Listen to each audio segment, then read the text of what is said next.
Okay, I think we can start.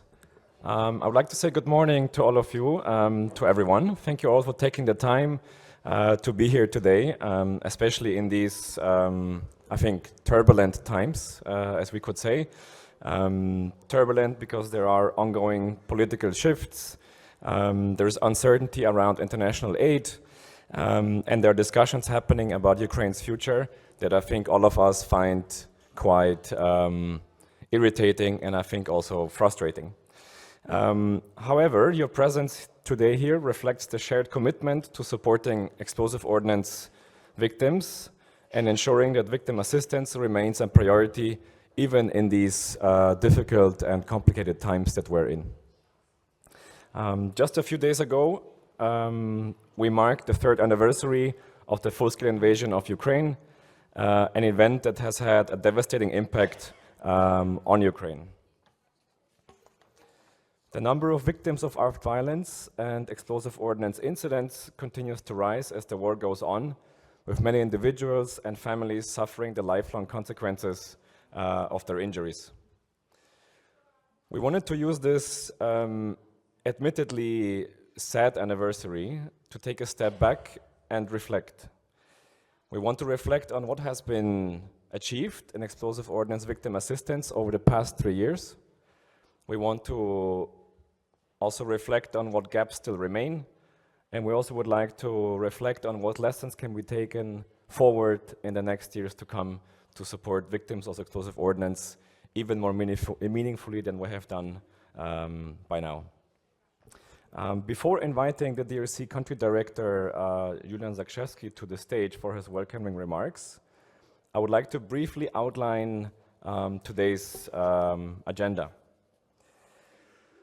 We would like to highlight the human impact of explosive ordnance accidents, and therefore we invite you to explore our small exhibition which features some of the people we worked with and who were willing to share their stories. So the exhibition is in the end of the room. Maybe some of you already had a look when you entered, but please do so if you haven't had the chance yet. We will also share key findings today on explosive ordnance victim assistance from the past 3 years to set the stage for our discussions. Also, we are honored today to have explosive ordnance accident survivors, or one survivor with us today. We're very honored to have Mr. Sirovoy here, who will share his insights, and these insights will be leading into our panel discussion where we further reflect on progress and future priorities. So thank you very much, Mr. Sirovoy, for already for being here with us. We're also honored to have with us for the panel discussion Deputy Minister of Economy Igor Beskaravaine, who will be joining us a bit later, just in time, hopefully, for the panel discussion. We will also have Lyudmila Danielina, the first Deputy Director of the Fund for Protection of People with Disability. And we'll also have Olena Ivanova, UNDP Project Coordinator with us. And we'll also have Daria Sidorenko, who is the Director of the Ukrainian NGO League of Strong. However, this roundtable is not just about discussion. I mean, there will be a lot of discussion happening. But after today, we will develop a short advocacy note summarizing key sectoral needs to drive meaningful action in the years ahead. Thank you once again for your participation, and thank you for committing to the cause, which is basically supporting explosive ordnance victim assistance efforts as much as possible. With that, I'd like to invite DRC Ukraine Country Director, Julian Zakrzewski, to the stage for his welcoming remarks. Thank you.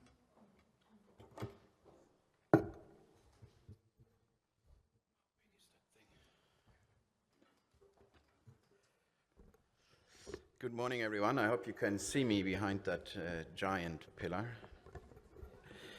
Let me maybe begin by thanking you first and foremost for being here today. Your participation is really a testament to the collective commitment we share in supporting victims of armed violence in Ukraine. Just a few days ago, we marked the 3rd anniversary of the full-scale invasion, a tragic milestone, as Jakob mentioned, in a war that continues to devastate communities across the country. As the conflict persists, the number of victims affected by explosive ordnance and armed violence continues to rise. Many individuals and families are facing lifelong physical, psychological, and economic consequences, making our work in victim assistance more critical than ever. This roundtable marks the 5th gathering since the Danish Refugee Council established the Victim Assistance Working Group in 2023, and we are proud to co-chair this initiative alongside our colleagues at Humanity and Inclusion. Over the past years, these roundtables have proven to be an essential platform, bringing together government representatives, service providers, international partners, and survivor-led organizations. What makes these discussions particularly significant is that they remind us that victim assistance is not a standalone activity. It really cuts across multiple sectors: protection, health, employment, education, legal aid, and psychosocial support. It is an integral part of the broader humanitarian response, and it deserves the same level of attention as other pillars of humanitarian mine action. It is encouraging to see such a strong and diverse turnout today. Your presence reinforces the urgency of ensuring that survivors receive comprehensive and sustained support. And as Jakob rightly pointed out, victim assistance is a lifelong process. Even if the war were to end tomorrow, and of course we all hope it will, survivors will continue to need support for years to come.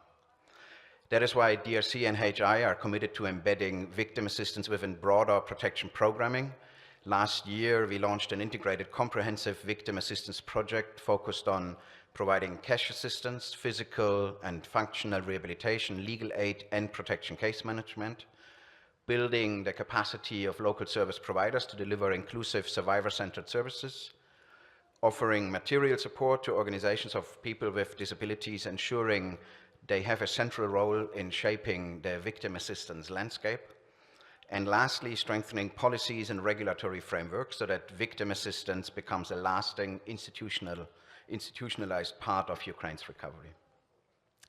As we begin today's discussions, I encourage all of us to approach this in the spirit of collaboration, to identify where we can do better and how we can build sustainable systems of support that survivors can rely on in the next years to come. Thank you very much.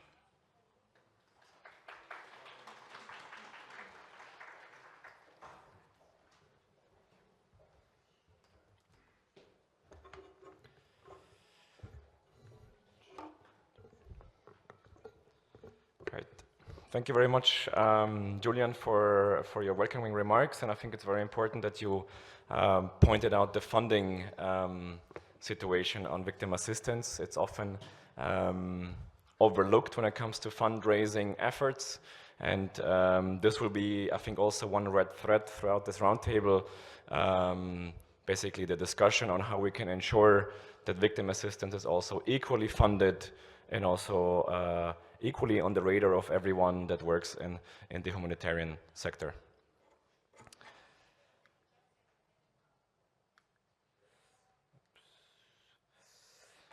So as Julian was saying, over the past 3 years, DRC has been supporting victim assistance efforts quite extensively. We've been also collecting a lot of data through our own work, but also through our DRC protection monitoring.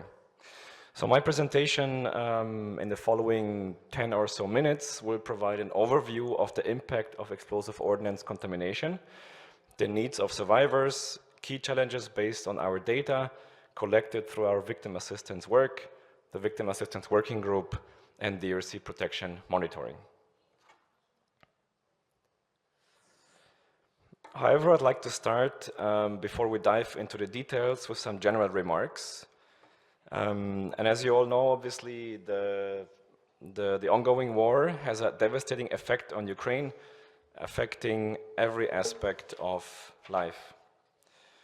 Between February 2022 and December 2024, over 40,800 civilian casualties have been recorded, with at least 12,456 fatalities.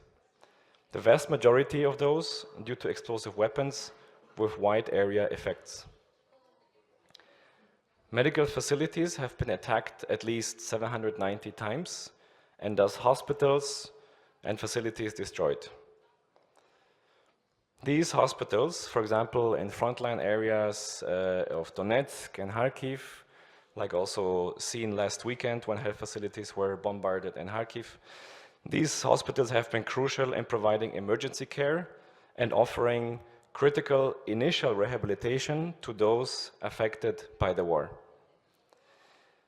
As you all know, I think very well, Ukraine is now one of the most contaminated countries in the world, with around 138,000 square kilometers affected by landmines and unexploded ordnance that continue to cause injuries and deaths. The ongoing conflict in Ukraine has also led to an increase in the number of people living with disabilities, reflecting a heightened demand for specialized medical professionals. Men and boys make up 82% of explosive ordnance victims, largely due to their work in agriculture, construction, and infrastructure. We will discuss this later a bit more in detail, especially during the panel, but I think it's already important to say what Julian has also flagged a bit earlier. Survivors face complex, multifaceted needs, including socioeconomic inclusion, long-term medical treatment, rehabilitation, and mental health support. At DRC, we have been supporting in the last 3 years more than 520 explosive ordnance accident survivors. And through that, we've collected and gathered a lot of insights into the challenges they face and the types of support they need to rebuild their lives.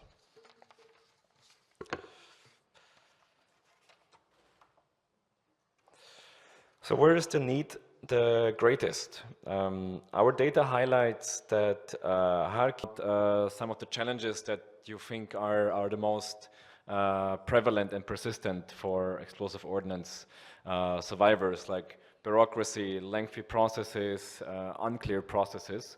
So we're very honored to have you here. Thank you very much. I know that it might not have been the easiest thing that we put you through, but thank you so much for this, and we'll be hopefully having more discussions with you going forward on this. With this, I would like to ask our colleagues to prepare the stage for the panel discussion, and then we will move to the next agenda point.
Okay, I hope, is this working? Yeah? Okay. Okay, then I would like to invite Deputy Minister of Economy, Igor Beskaravani, to the stage. Also, the next person will be Ludmila Danilina. Yes, please.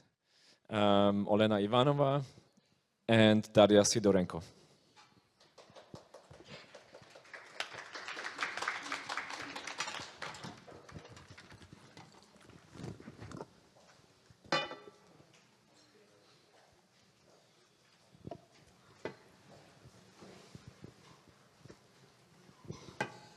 Just to give you a quick intro into basically who we have here at the panel. Obviously, I think you all know most of the personalities here, but we have here Igor Beskaravine, who's the Deputy Minister of Economy, responsible for coordinating humanitarian demining efforts. He's a veteran of the Armed Forces of Ukraine, having survived injury and undergone rehabilitation. Since 2016, he has been involved in the public sector, particularly working on challenges and solutions in the field of demining in Ukraine. Thank you very much for being here. Then we have with us, and we're very happy to have you, Olena Ivanova, the project coordinator, and who's also the social inclusion thematic area lead at UNDP. Thank you very much. Then we have Lyudmila Danielina, the first Deputy General Director of the Fund for Protection of People with Disability. Thank you very much for taking the time. And we also have Daria Sidorenko, who is the Executive Director of the Public Union League of the Strong. This association was founded by 6 organizations dedicated to improving the lives of people with disabilities. Today, the League's community includes over 100 organizations, making the League a powerful voice for people with disabilities in Ukraine. Thank you for being with us. I would like to start the panel with a question to the Deputy Minister first, and with some general statements, I would say. The National Mine Action Strategy acknowledges that existing social guarantees and support for explosive ordnance victims are insufficient. Also, the strategy highlights that the current compensation and benefits under Ukrainian law do not meet the actual needs of victims, and the strategy also calls for reviewing and enhancing these guarantees. So what's your assessment of the victim assistance programs in the past 3 years? Were there any programs that were able to fill those gaps, and how do you assess basically the current situation? Thank you for this hard question. I will ask our international partner use mic, because I will answer for question in Ukrainian. But the lack of accessible retraining pathways limits their ability to find stable employment. These legislative and systemic gaps bear the risk of directly undermining the protection of survivors, exposing them to economic hardship, social isolation, and deeper vulnerability. However, employment is not the only barrier, obviously. Survivors often face or experience anxiety, grief, and loss of identity after their injuries disrupt their physical appearance, professional roles, and family dynamics. The relearning process, from rebuilding basic skills to developing new confidence and coping mechanisms, is intensely stressful, as we hear from our beneficiaries, especially without sustained mental health and psychosocial support. Families also suffer, often taking on new caregiving responsibilities, disrupting roles, finances, and emotional balance within the household. In this context, mental health and psychosocial support might become critical, or is actually critical, for both survivors and their families. Yet these services remain fragmented and underfunded and unevenly available, particularly in rural areas. There are also barriers to protection services. So survivors face severe access gaps, especially in rural areas and where healthcare and other relevant infrastructure has been damaged by conflict. DRC's protection monitoring data highlights that many injured individuals struggle to afford treatment or access specialized care. Thus, barriers also include physical barriers due to a lack of transportation and financial strain, as medical and transport costs are often high. Medical care, rehabilitation, and psychosocial support are often out of reach or logistically inaccessible, particularly for vulnerable groups like those with hearing impairments who lack language interpretation. We also often hear about bureaucratic hurdles. Survivors frequently report that they encounter opaque, bureaucratic processes when seeking disability status, benefits, or compensation, with extensive paperwork and verification delays compounding their distress. There are high expectations that the reform of the Medical Special Expert Commission, MSEC, makes the process of awarding disability status more effective and efficient. And we've also placed some leaflets at the entrance of the room where you can learn a bit more about the MSEC reform and what it might mean for people with disabilities in the future. I think all this underscores what we will hear today throughout the event, and I think we cannot stress that enough. There's a need for coordinated and comprehensive response, and the importance of linking victim assistance with broader protection, education, livelihoods, and inclusion efforts cannot be overstated. Now let's look at the explosive ordnance victim assistance sector since 2022. So what has been done since then? It's important to mention that there had been victim assistance programs before the full-scale invasion, but on a much smaller scale. So for reference, if you want to use the number of donors as an indicator, we as DRC, around 2022, had 2 donors funding victim assistance work, especially because before the full-scale invasion, with relatively limited funding. Today, being one of the bigger victim assistance actors in Ukraine, we have 7 donors here in Ukraine funding our victim assistance work.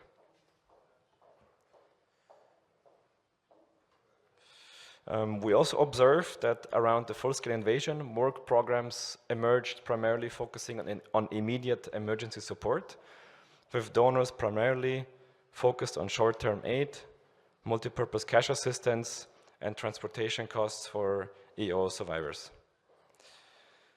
Towards the end of 2022 and throughout 2023, with numbers of victims and explosive ordnance incidents increasing, there is also an increase in donors formulating victim assistance as one of their areas of intervention. So not only DRC, but many other organizations implement cash assistance programs for explosive ordnance victims. And there were also many other small-scale initiatives, but the sector at that time was dominated by programs focusing on socio-economic inclusion exclusively. According to a survey DRC and HI have conducted last year, out of 22 organizations who participated, 10 were providing that type of support, socio-economic inclusion. It's interesting to mention that mostly non-mine action organizations, or those with multiple mandates, are among those who support explosive ordnance victims, underscoring again that victim assistance is a cross-cutting sector. I'd like to mention one milestone, which was in March 2023, when DRC established a victim assistance working group, coordinating actors and response strategies, and we've been co-chairing it with HI since mid or end 2023.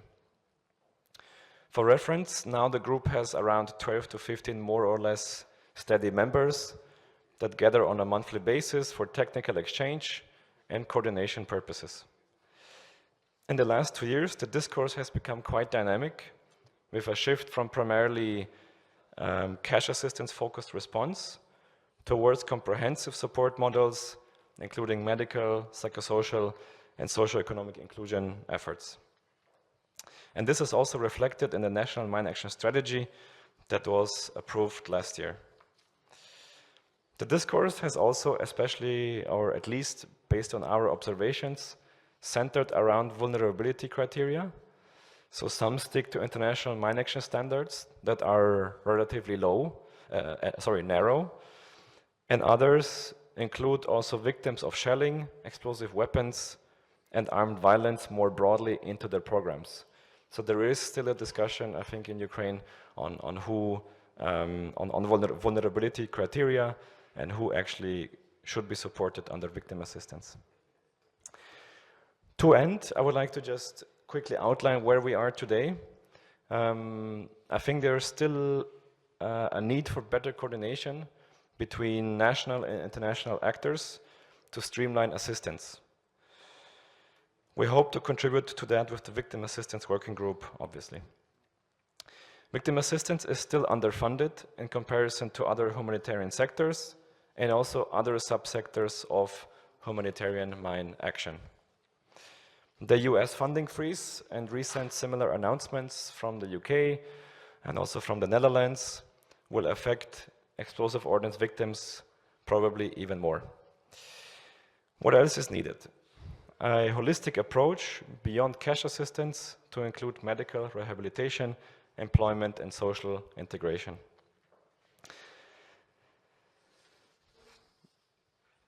And as Julian was mentioning before, I'm also happy to mention that DRC and HI started implementing an integrated comprehensive victim assistance project last year in Mykolaiv and Kharkiv. So if you have any questions about that, on how we can support each other in those areas, in case you have also programs there, we will be very happy to discuss that as well. Thank you very much for listening to this presentation, which was intended to outline a little bit more the sector and also the developments in the sector and the challenges. And with this, I would like to invite Mr. Sirovoy to the stage, who has been supported by DRC, but who will mostly share here his experience as someone who had to navigate through all those processes in the victim assistance sector himself. So we're very honored, Mr. Sirovoy, for you to be here. Thank you very much, and please feel free to come up to the stage. Thank you.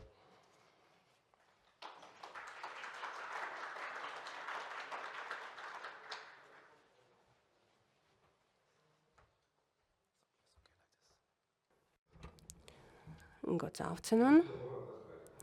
So, citizen of the city of Kharkiv, I will tell you my story.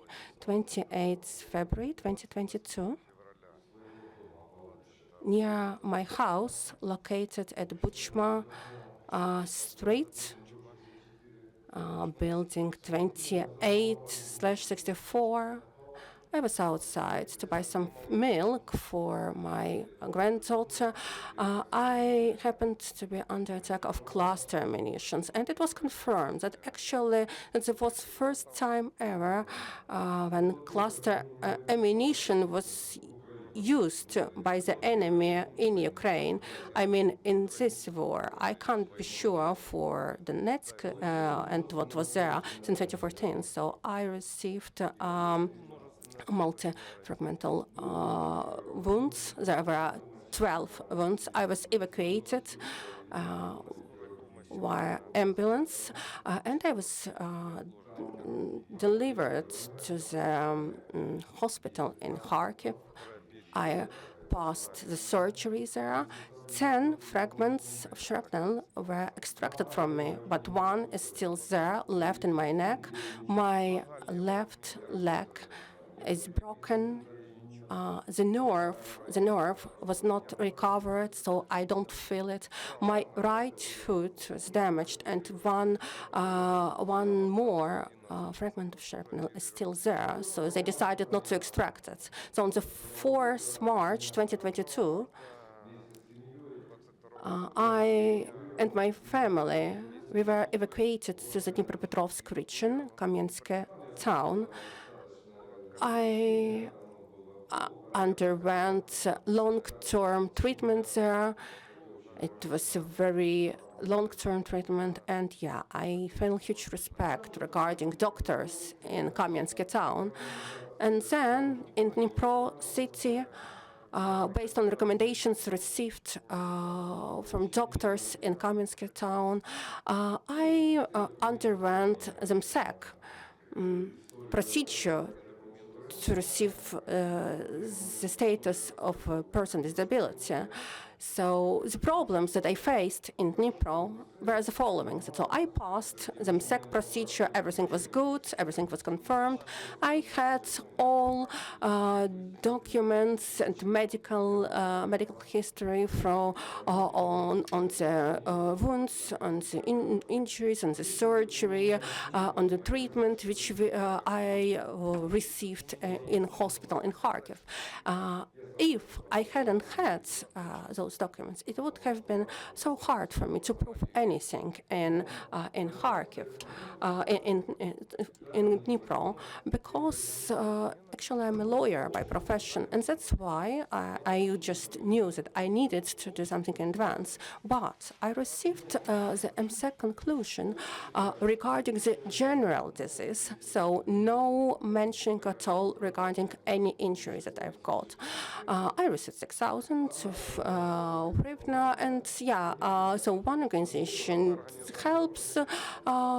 So to say, I don't know who was actually the donor, but I received those money. So I started the process how to prove that, indeed, I received that injury. So I faced the following problems.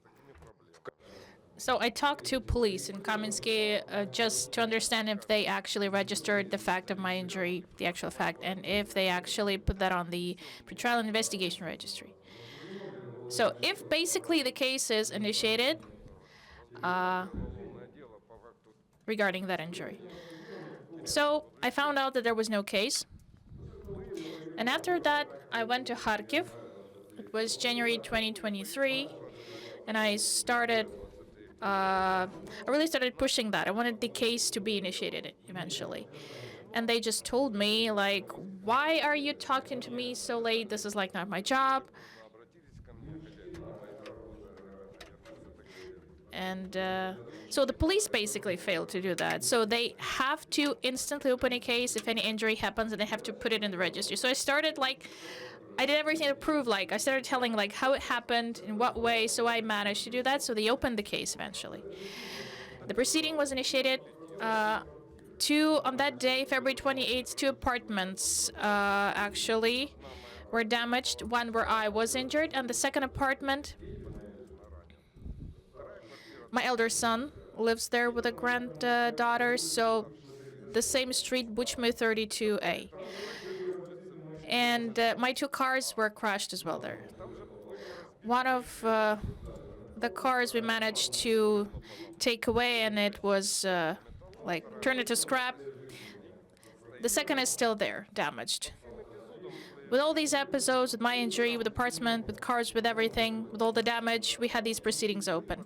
Okay, so basically how these were opened, all that was put in the registry and the process started. So I started fighting for that in Kharkiv. I really was fighting hard to have all the examinations carried out in Kharkiv. Bakaritsa Institute, well known, so I had these examinations, just, evaluating the damage for both apartments, both cars. But even now, I don't have the official victim status in all these proceedings. So this is the problem, not for law enforcement even, because this is basically a terrorist act against me in my property. So these are the security service investigators. It's in their subordination, but I don't even have the status of victim, respectively. Therefore, with all these examination conclusions, everything is put there. I mean, the amounts, everything's proved. It's everything I want to have it paid, not to register the damage by idea, but at the expert level. Still, I'm still not recognized as a victim officially, and the assistance, people will still require your assistance with all that bureaucracy. They will require your legal assistance to fight for something they have to get. Unfortunately, they have to fight it.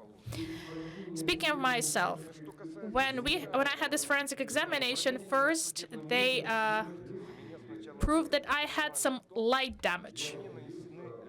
The injury of the light gravity. I was so surprised. I had many of those additional examinations, and I was writing these letters and requests within a criminal proceeding, and finally I put a lot of efforts to get the middle gravity level for my injury, you know, to be recognized. Why am I even speaking of that, you know? Then the process took like 9 months for this interagency commission on veterans and war-affected persons and people with disabilities protection. It took 9 months to prove that on February 28, 2022, I actually got the injury. Eventually, in 9 months, I had like a lot of correspondence sitting here and there, and finally, officially in a letter, not via phone, because then after the phone call, it's so hard to prove. They finally, in a written form, confirmed that I got the injury, and I had the injury because of the explosive ordnance. The same ministry recognized that. And they spoke of, and they told that this was the first case when actually Russians used that type of munition. 9 people died back then. I don't remember how many were injured because, again, too many back then, you know? So, yeah. This is like the problem. This is the problem that I faced. And the fact that you helped, your organization helps and assists, and you don't need any bureaucracy to do that.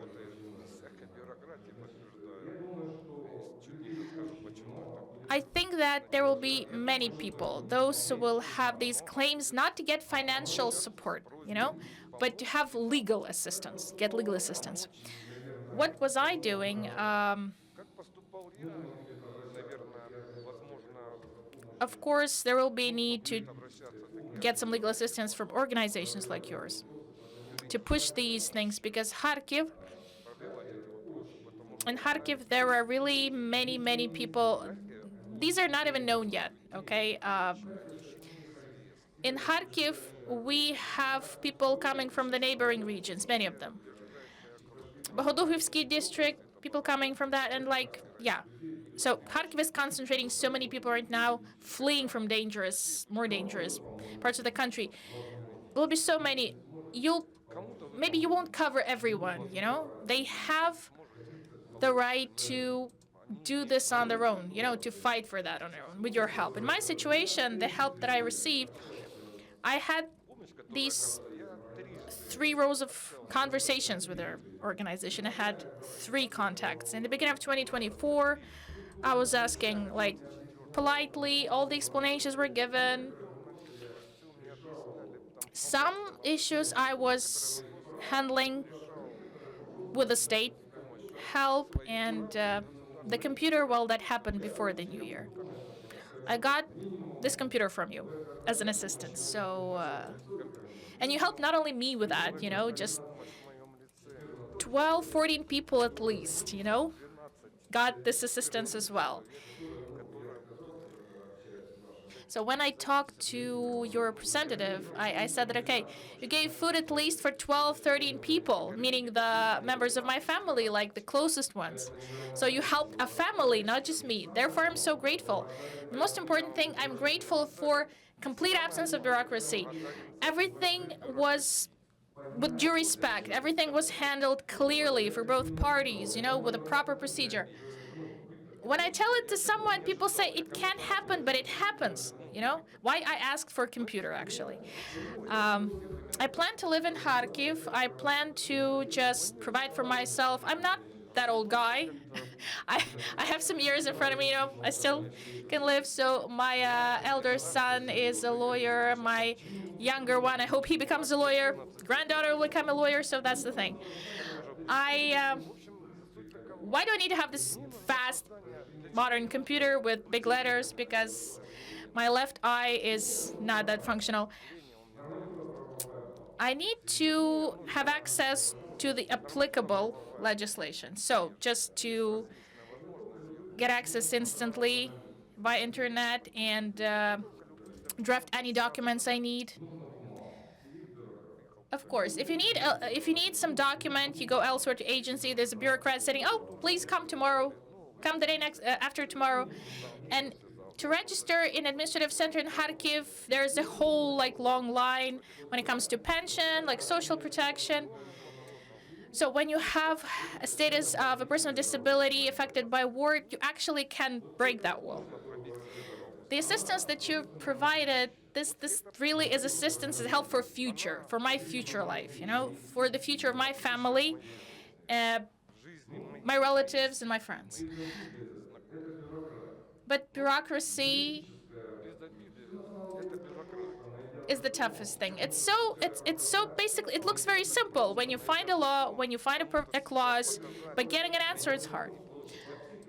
I was always saying, okay, so I'm finalizing. Just a minute, please. I'm already there. So with all the correspondence, when I send a letter elsewhere, you know, and getting a response, it takes like 45 days for that correspondence flow, you know? Just to finish, I think that everybody who is affected by explosive ordnance, there are so many people in Kharkiv, and even my granddaughter and my son, they already have this war child status. It's about education. You can't find a school, a kindergarten or something. So you have to bring them somewhere far, or it's not free of charge. This is a problem that I'm about to handle. Handling those who get the status of the war children. I'm grateful for the assistance, and basically that's my story. Just briefly, I try to be as brief as I could. Thank you.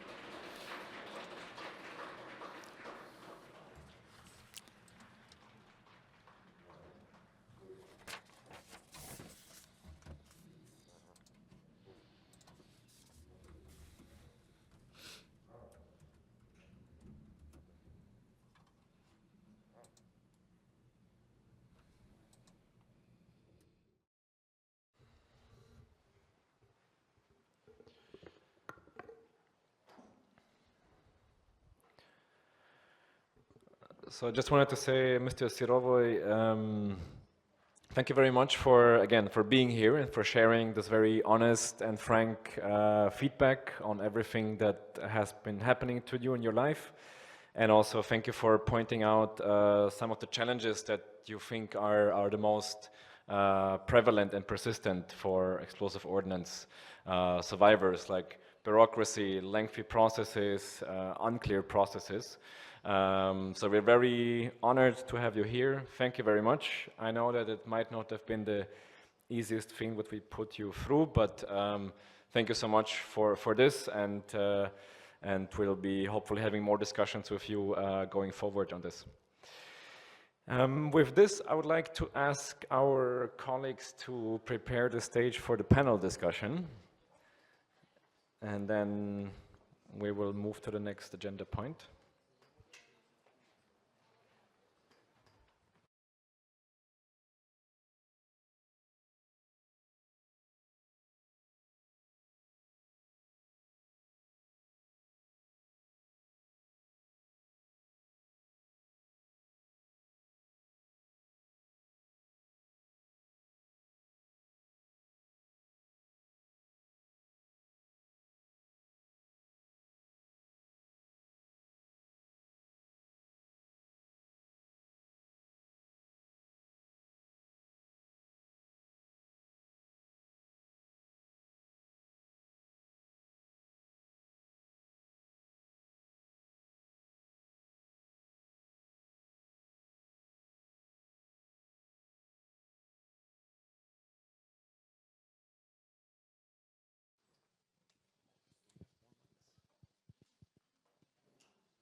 Okay, I hope, is this working? Yeah? Okay. Okay, then I would like to invite Deputy Minister of Economy, Igor Beskaravani, to the stage. Also, the next person will be Ludmila Danilina. Yes, please.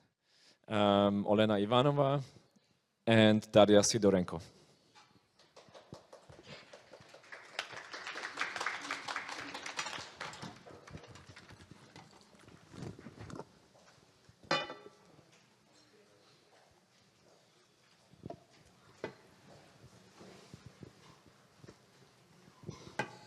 Just to give you a quick intro into basically who we have here at the panel. Obviously, I think you all know most of the personalities here, but we have here Igor Beskaravaine, who's the Deputy Minister of Economy, responsible for coordinating humanitarian demining efforts. He's a veteran of the Armed Forces of Ukraine, having survived injury and undergone rehabilitation. Since 2016, he has been involved in the public sector, particularly working on challenges and solutions in the field of demining in Ukraine. Thank you very much for being here. Then we have with us, and we're very happy to have you, Olena Ivanova, the project coordinator, and who's also the social inclusion thematic area lead at UNDP. Thank you very much. Then we have Lyudmila Danielina, the first Deputy General Director of the Fund for Protection of People with Disability. Thank you very much for taking the time. And we also have Daria Sidorenko, who is the Executive Director of the Public Union League of the Strong. This association was founded by 6 organizations dedicated to improving the lives of people with disabilities. Today, the League's community includes over 100 organizations, making the League a powerful voice for people with disabilities in Ukraine. Thank you for being with us. I would like to start the panel with a question to the Deputy Minister first, and with some general statements, I would say. The National Mine Action Strategy acknowledges that existing social guarantees and support for explosive ordnance victims are insufficient. Also, the strategy highlights that the current compensation and benefits under Ukrainian law do not meet the actual needs of victims, and the strategy also calls for reviewing and enhancing these guarantees. So what's your assessment of the victim assistance programs in the past 3 years? Were there any programs that were able to fill those gaps, and how do you assess basically the current situation? Thank you for this hard question. I will ask our international partner use mic, because I will answer for question in Ukrainian. Any programs that were able to fill those gaps, and how do you assess basically the current situation? Thank you for this hard question. I will ask our international partner use mic, because I will answer for question in Ukrainian.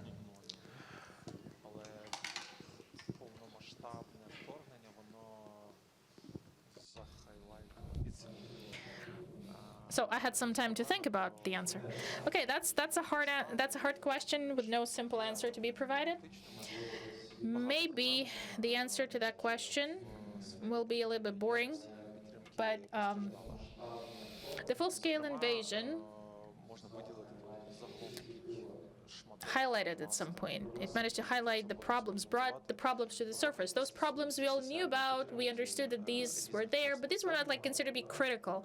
Many problems, not just when it comes to mine action, okay, and supporting the victims of EO. But I can actually take a separate cluster segment of problems related to social support provided for various categories and various statuses that we have currently. Those statuses granted to citizens depending on the incident that happened. Guarantees tied to those statuses, and the combination of all that within the common sense of bureaucracy, a strange mixture of it. So this whole experience, I started getting this experience when I was actually taking position in the Ministry of Veterans Affairs. It was really hard to handle all those, and just to understand what's happening. Now there's even more confusion, because using the if we take Volodymyr Serovoy's speech before me, so how to recognize and register officially the status of the person who was affected by the explosive ordnance, the one who's a victim. So this is a victim of EO specifically some threats and injuries related to it, or is this a direct impact of the war? Like, what is the status? What is the definition for that? What one should be? What should stand behind that? Because if a person goes to buy some milk to a supermarket and you know, Iskandar falls on your head, this is one thing. If the person ignored the notification or on a red alert and still goes to a contaminated field, this is like a different thing. Okay, so should this be separated? Should this be broken into various statuses? Should this be split? There's no like answer for that question. It's super complicated. I guess it should be generalized somehow, but then we have to give a frank answer. Like, is there any resource to equalize everyone, okay, and to cover everybody's needs equally? So I guess we should start unfolding this bunch of problems with that and trying to find the answers. What statuses should be granted based on what? Like, who is more important? Who should be prioritized? These are harsh things that should be, of course, moderated properly. It's about problems, and we can talk for hours about that, but there are victories as well, and some success stories as well. If we just leave that boring generalized story that I'm talking about, and if we go to mine action specifically and the victims protection, well, a couple of important steps are taken to make sure that we identify the problem properly and we actually start searching for solutions. Any solution starts from identifying the problem, recognizing that it's there per se.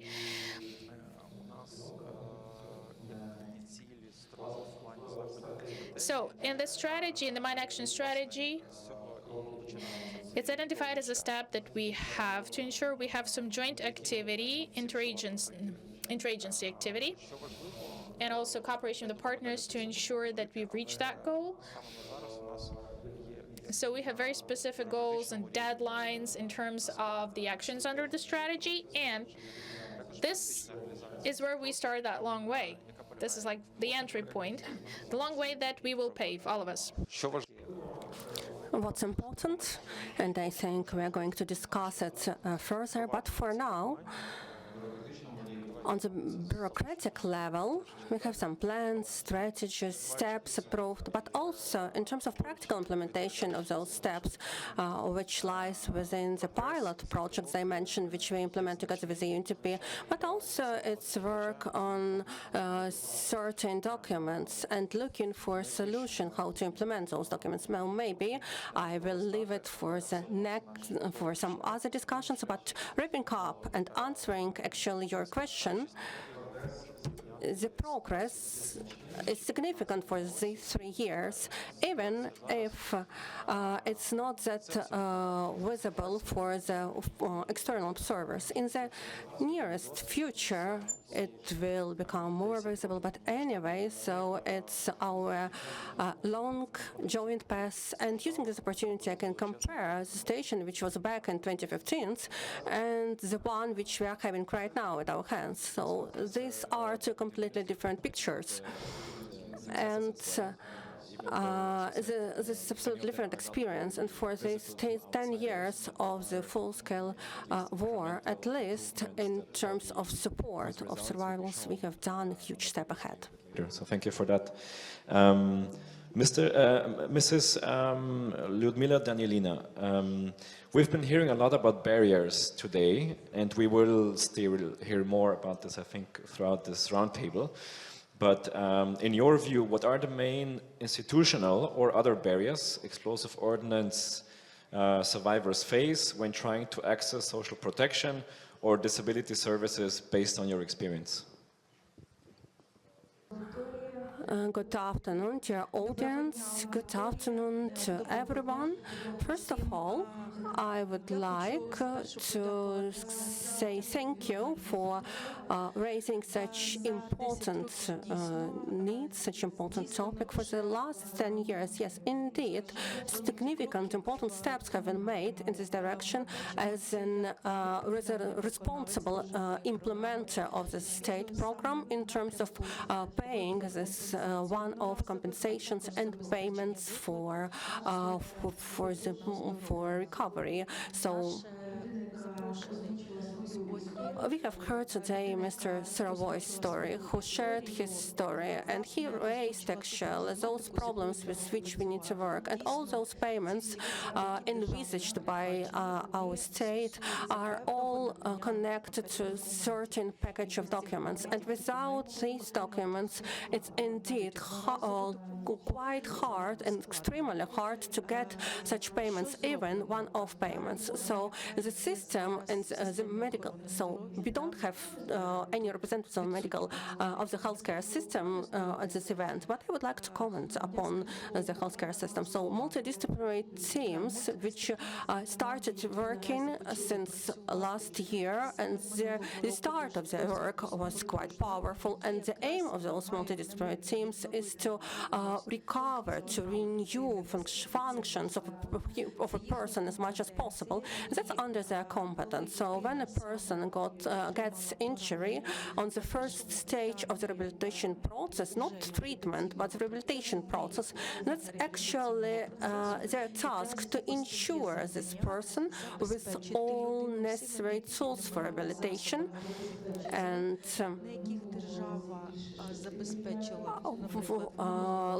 last year and this year, the state has already insured more than 6 billion on prosthetics and artificial limbs, including bionical limbs, and the state has enough funds to ensure assistive tools for rehabilitation, and that's actually all about this comprehensive approach for a person to recover as much as possible during the first year of rehabilitation, and to give such people an opportunity to be to socialize, to integrate back into society, to find employment. For example, if a person's health deteriorated significantly and he or she has limited functionality, they receive, they get the status of disability of the second category. They have an opportunity to pass requalification courses, to achieve additional education and find employment according to the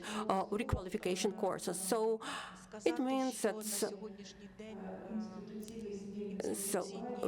I can't say that there are no institutional changes as of now.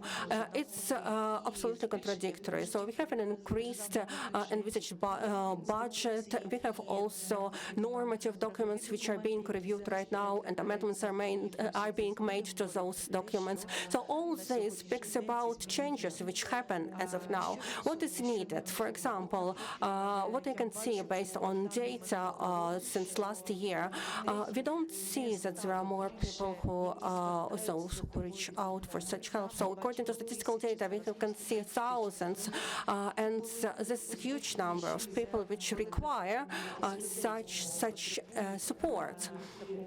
According to the data which the Directorate of Social Protection has, because we receive inquiries from this directorate, and as it's envisaged by the regulation of the Cabinet of Ministers of Ukraine 1020. So all this data says that we need to raise awareness of people. We need to share information about such opportunities with survivors of EO. I would like to coordinate you and to dwell upon some payments. So if anyone is interested, here there are only just 2 slides which actually highlights what payments are guaranteed by the state as one-off payments, depending on the category of disability which a person gains because of the EO incident, and what are the payments for the medical recovery which can be provided to people right now. So if there are any questions, I am ready to answer. It's not a question, actually, it's a comment regarding the adequacy of the existing system and the relevance of response from the system to the problem, to the challenge. It would be not right, but I am going to use my own example because, of course, it's not right, to use a personal example for all survivals. Now, I'm working in the public sector. And my salary, it's actually what Ukrainian taxpayers pay, but for long term, I worked in the private sector. So the taxes which I paid when I worked in the private sector were higher than my pension, which I get as a person with disability. So I have a life-term disability category, so I have 5% of loss of functionality. So, and my pension is less than those taxes which I paid. So that's an adequate response to my problem. So the state helps me, responds to my problem. But the fact I don't have this problem, the only thing that, yes, indeed, what helps me a lot in that's support with artificial limbs, prosthetics. Yes, indeed, it helps so good. There are no issues at all. Maybe right now, because of the burden on the system, situation has changed a little bit, but generally. So yeah, I don't want for the colleagues from the Ministry of Social Policy to say to me that okay, come and do because we have so many things to do. But I would like to highlight and say that we need to review the support system. What we do, whom we support, and what is the purpose. And this is the last question. What's the purpose? That's the key thing, because there are so many of people like me, and do we need such kind of support? And can I actually refuse to get such status? Because I don't know, maybe in theory it's possible, it's yes, but it would be so difficult that it would be easier for me not to refuse from such status. And if I refuse, what would be the consequences? If I have an opportunity to to reject gaining some pension or some guarantees, or for the expert commission to identify what kind of support, what kind of guarantees I need, yeah, I would agree on such an experiment. But de facto, actually, we are helping someone with something, but for now, we can't actually find this answer, whom we help and how we help. So sorry for such pessimism in my reply.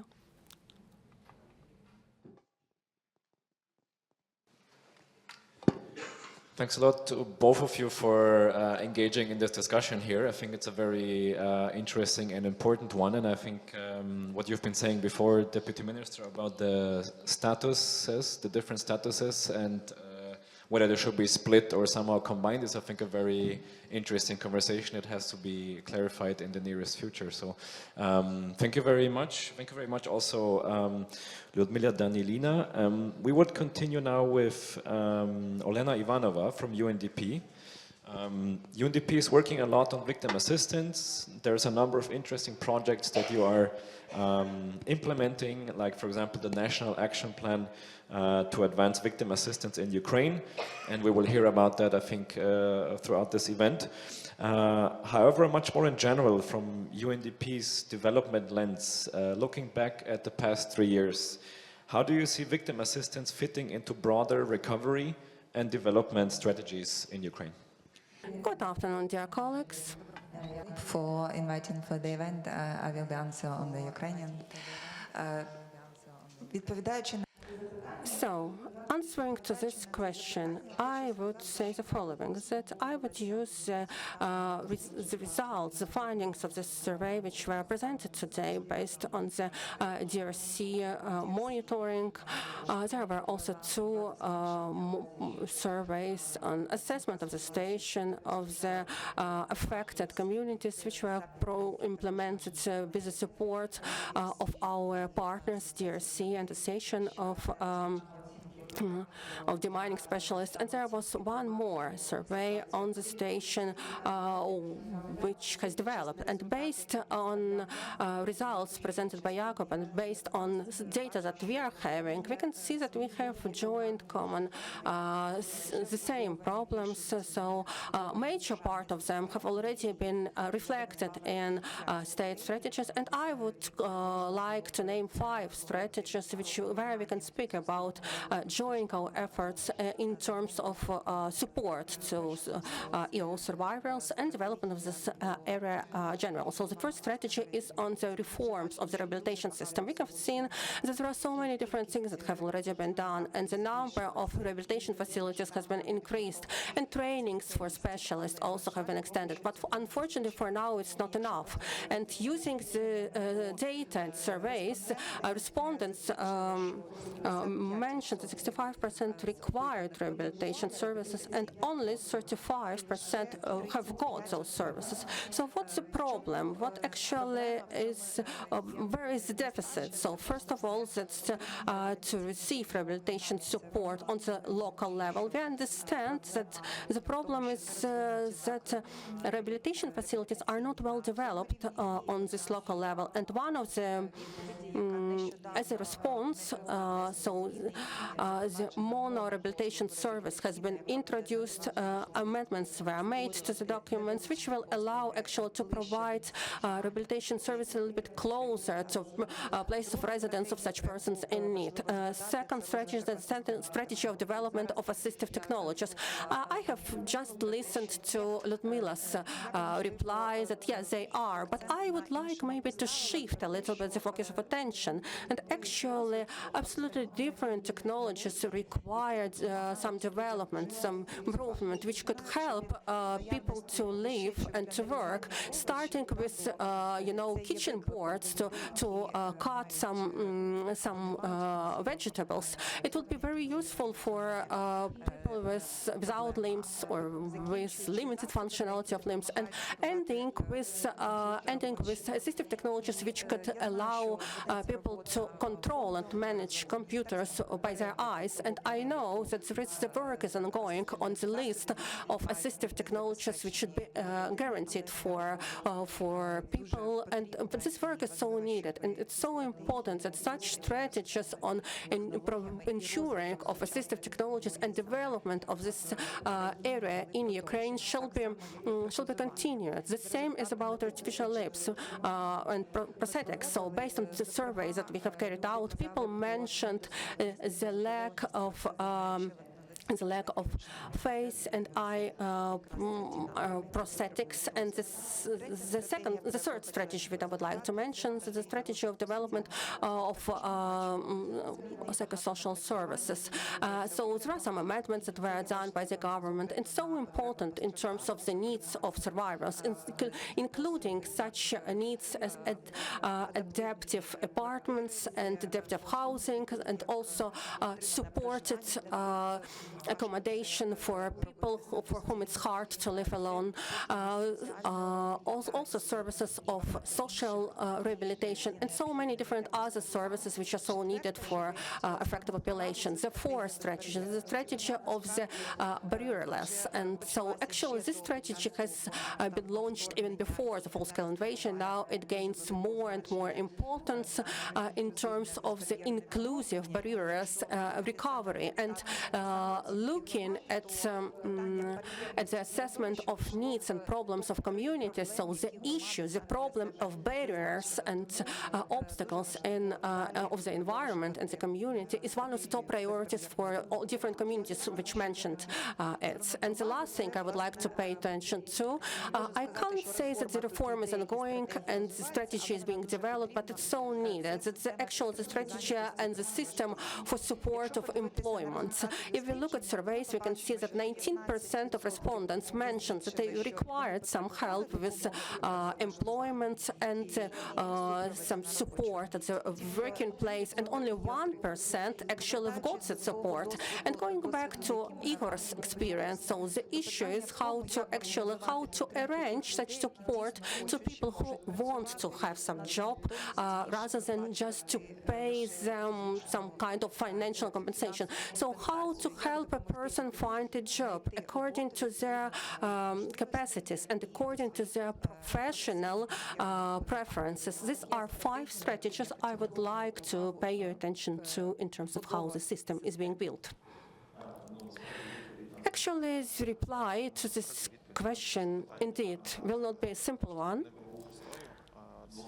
It's a bilateral movement, both from the side of people who require this help and from another side, from people who provide such help and support. Also, we need to work with employers because the culture of employment should be changed.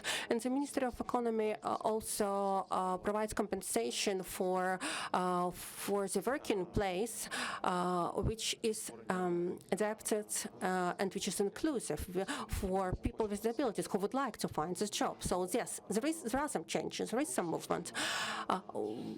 Would we like to have a bigger improvement? Yes, of course. Sometimes we need not only to look ahead, what is ahead, but what we have also achieved. And I need to say that as a country, we have achieved and we have passed already through this path so much during this last 10 years. Yeah, of course. And we also should think about, do we have enough resources, sufficient will to go further?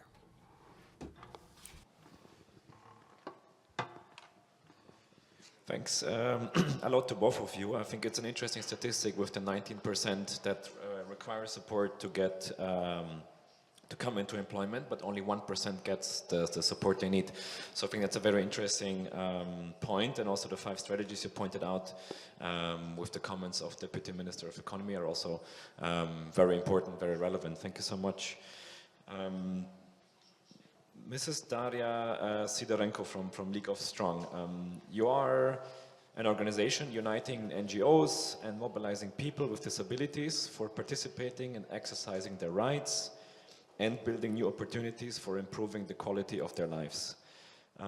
As an organization working directly with survivors, what would you say are the most urgent unmet needs you observe on the ground? Thank you for the questions. I will answer in Ukrainian language. Participating and exercising their rights and building new opportunities for improving the quality of their lives. As an organization working directly with survivors, what would you say are the most urgent unmet needs you observe on the ground? Thank you for the questions. I will answer in Ukrainian language. So I would love to compliment here that League of Strong is not just providing services directly to beneficiaries, those who are affected in a certain way in the course of war, but also we work with NGOs supporting people with disabilities, providing sub-granting, and respectively we also collect information on what is happening locally from our partners, local NGOs. Third cluster, we directly work with local self-governance, and fourth pillar, working with central executive power bodies. Therefore, this perspective and this opportunity to get data from various sources, it gives us, this broad perspective gives us a chance to underline 3 key problems. Of course, there are more than 3, but in my opinion, if we manage to improve situation in these 3 key aspects, this will, of course, give the largest impact to improve the situation with the rights of people with disabilities. The first thing I want to mention, I'm the 3rd speaker who will mention this, and Ms. Elena, and of course, other panelists mentioned that as well. Our survey also confirms that 61% of people with disabilities within the last 12 months did not receive medical or rehab services, meaning that we don't have enough access that we're providing to healthcare and rehab. If we check our legislation, who is actually obliged to provide those services? In particular, the local self-governance bodies. Therefore, this is one of the key problems also, why people locally, especially in villages and rural areas, why can't they get that access? Second problem, which also affects and minimizes the access to services, physical inaccessibility. It is mentioned quite often, and many people tell that, but I just want to say that this is a comprehensive problem. It's not just about lack of infrastructure and architectural access.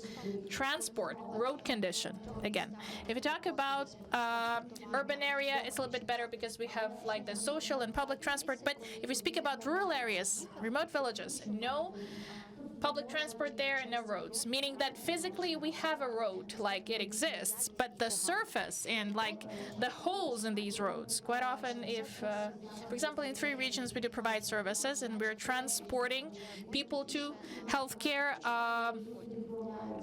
facilities, sometimes people refuse to go because they cannot actually use those roads to get to the facility because there's such a low quality of the road surface.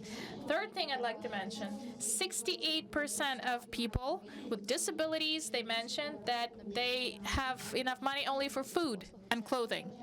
It means that more than 50% of people with disabilities are in poverty, basically. Thanks a lot, Ms. Daria Sidorenko. I think it's interesting that your organization collects data from so many different sources, which I think allows you to draw a very comprehensive picture of the situation. I think this is very helpful. And the statistics you mentioned about essentially poverty among people with disabilities, I think is very alarming and something that definitely needs to be addressed even more. We have started already talking about employment a little bit before, and I would like to stay on this topic here, and I would like to ask the Deputy Minister the following. According to the National Mine Action Strategy, explosive ordnance victims, alongside other vulnerable groups like veterans and persons with disabilities, should be prioritized for employment opportunities within the mine action sector. So my question would be, how do you assess the current employment prospects of EO survivors with disabilities and also people with disabilities in the mine action sector, but also beyond the mine action sector?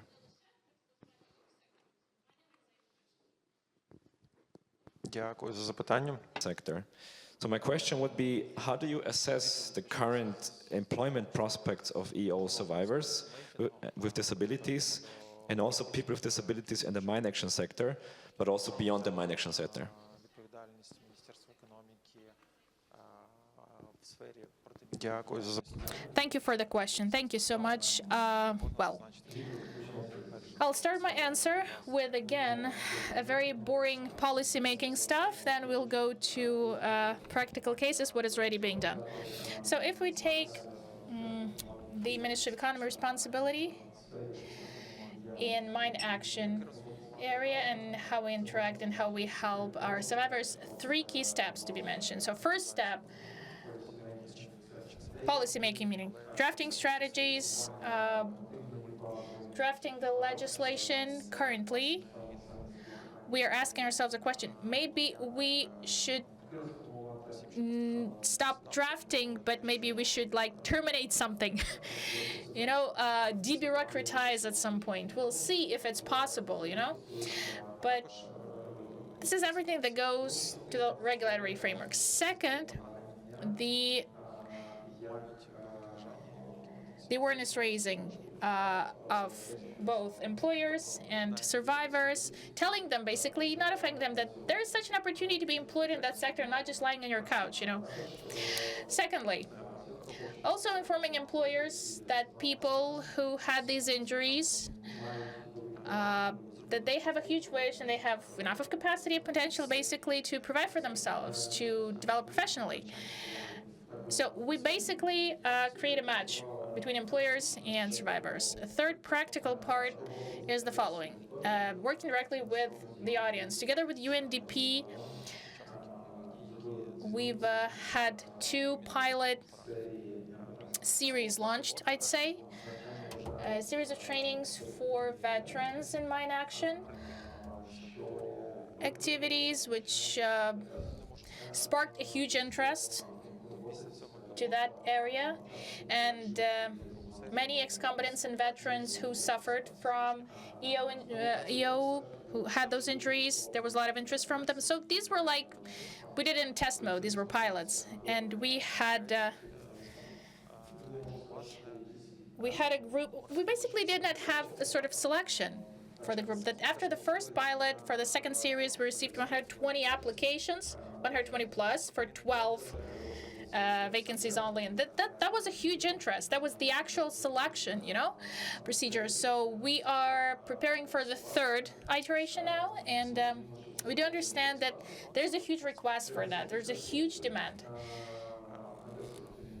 in the context of mine action and veteran support, because mine action is about work in big senses. It's people actually continue to serve their country, So just the same type of service that people had while being military, but now they can do basically perform the same task, but as basically civilians, especially those who are at the early stage of integration in civilian life. Well, this can play a crucial role, because this is not about sitting in office. It's working in the field. It's about working. It's an interesting job. Anyway, it requires a lot of stamina and expertise, and of course, ex-combatants, they do have this expertise. What can we tell about MOE, not just about the mine action? So general programs to support veterans and EO survivors, those who had various diseases, injuries, and concussions, for example, with those who have stayed as a person with disability. Grants. MOE is providing grants for people to make sure they can open their businesses or some entrepreneurial activity if they want to engage that. Last year, we had 300 veterans or families of veterans who actually got those grants. And with no obligation to return the money, and they actually had this chance to start their businesses. So I can say it's a two-way street. So we work both with the legislation, and then of course we put these ideas in practice and approaches as well. Is this much, like 24 veterans who got the training and they're employed in mine action sector? Well, it's not that much. It's not a huge number of people, but this is the start. This is the entry point. We already started paving the way. So this is expertise. This is already a success story. We have all the lessons learned. We know what should be improved, but this program should definitely be scaled up to make sure that we cover as many people as we can and engage them in that sector. Thank you. For sketching out the policy level and also following up with some very concrete examples, like the UNDP training that I think sparked a lot of positive attention also among the people that we spoke to.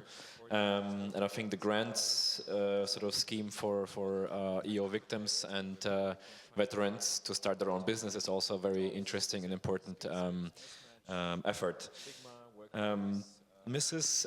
Daria Sidorenko, from your direct support, from your direct work supporting explosive ordnance survivors and people with disability, what are the practical barriers they report when trying to find or retain jobs? Is it skills mismatch, employer stigma, workplace accessibility, or other factors? Дякую за запитання. Thank you for the question. First of all, a year and a half ago, the League of Strong started working with economic engagement system, improving the conditions to employ people with disabilities. And our first step was the following. We gathered organizations helping people with disabilities, which help to employ or are the employers. We asked them, what are the barriers? The next step was the following. We had some activity performed.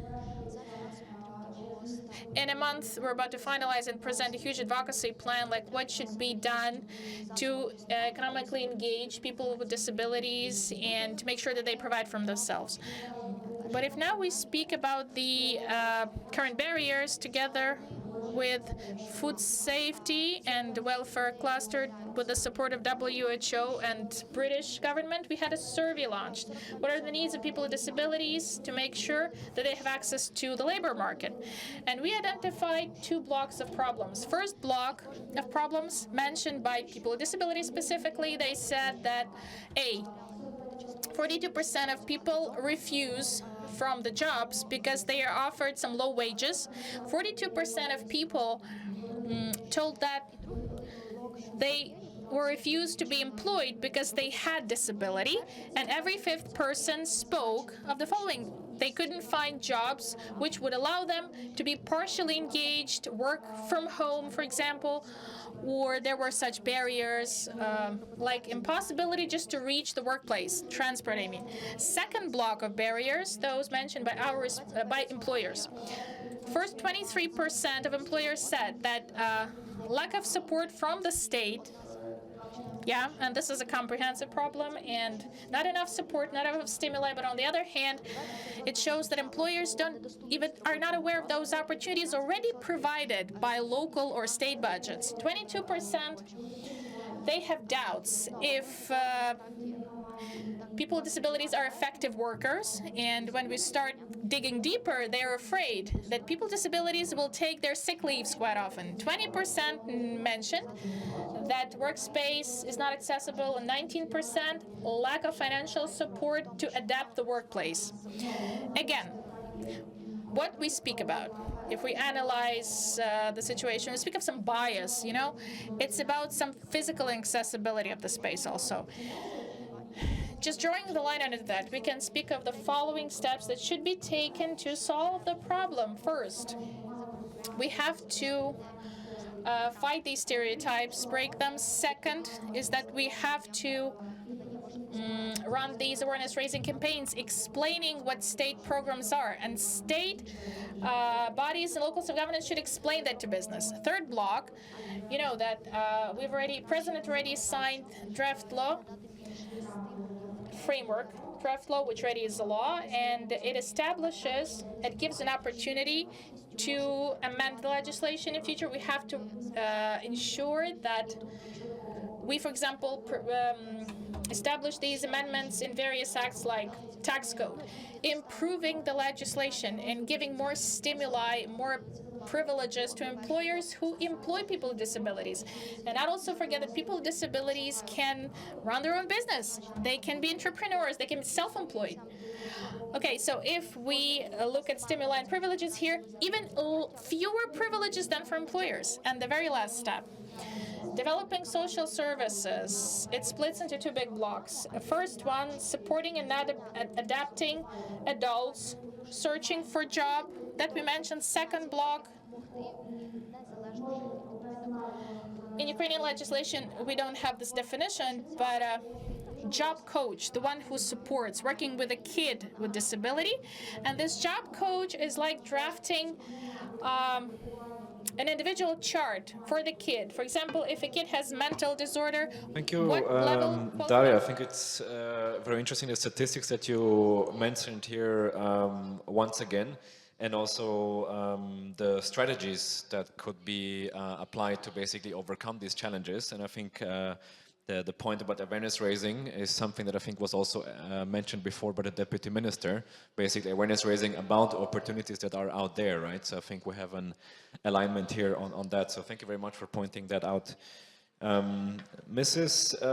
Lyudmila Danilina, your fund, or the fund, oversees enforcement of Ukraine's disability employment quotas, requiring companies to hire a minimum percentage of people with disabilities.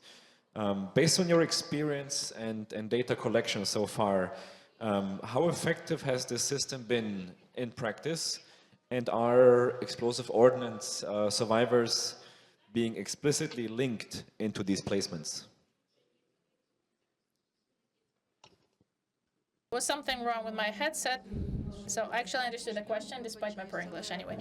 Okay, so employment of people with disabilities, quotas, So the fund currently does not control the employers, if employers stick to that standard. We just administer, and based on data we get from pension fund, we, let's say, we're regulating. So we are more like administrators, you know, in terms of that function. But what I wanted to mention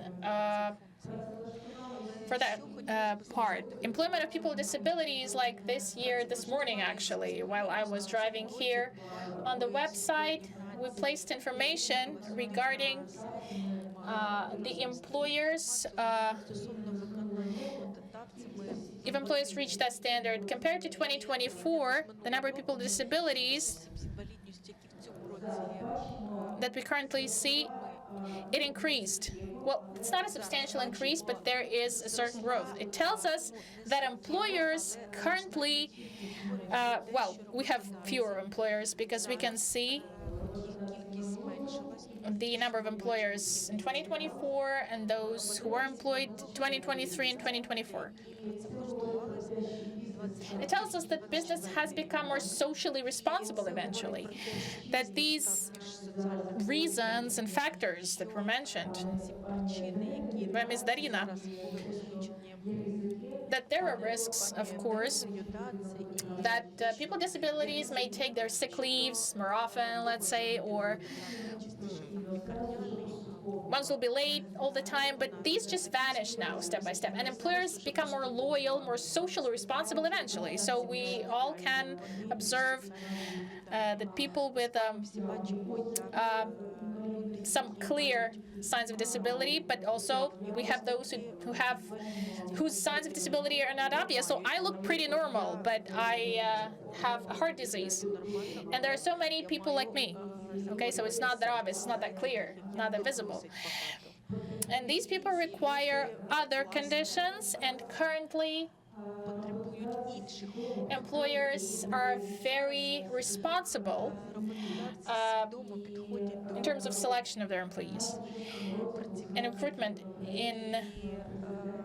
Also, there was a draft law that already signed by the president, which already is a law, and certain amendments will be made in other legislative acts. Therefore, we already stepped into the process to make sure that all those future amendments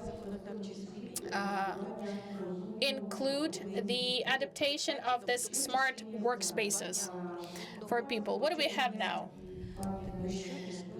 NGOs, and Darina can actually confirm that. There is funding separately for NGOs for that part, so it's funded despite the full-scale invasion, and there is funding. And it gives a chance for NGOs and associations to get money to provide follow-up for people with disabilities, to provide them with support on this way, on this barrierless way, as we call it, to make sure that these people are employed eventually, including the translators and interpreters who must accompany these people during the recruitment process, people with visual impairments, people with other types of functional deficiencies, and if they really want to be employed. Also, again, to reiterate, there are different programs, for example, for children who have received the status of a person with disability. Now, in these such difficult times, these children apply for education, and 100% the state pays for education of such children. And at the end, speaking about some good things, I would like to mention that, yes, there is financial support for employers. There is different type of support to be returned or non-returnable. And we have different workshops for employers. This week, 6th of March, we will also have such a workshop for employers. So if you want, please apply for participation in this workshop at our website, and you will know about all our initiatives which are implemented right now. That's all which I wanted to say on that matter. Вибачте, але я I'm sorry. You know, I comment and compliment so many different things today, but again, that's about the need to review what we are doing. Let's think. So those norms and standards for employment of people with disability, is it a workable tool or not? Is it applicable tool? Does it indeed function, or is it a forcible tool for employers to do what they don't want to do? I will tell you my story. So I worked in a very good progressive team. The team was indeed so cool. I quitted, and in a few weeks, an HR calls me and asks me, do you know such friends as you are? And I ask, what do you mean? I mean, friends with disabilities. I say, yes, yeah, I have. And why?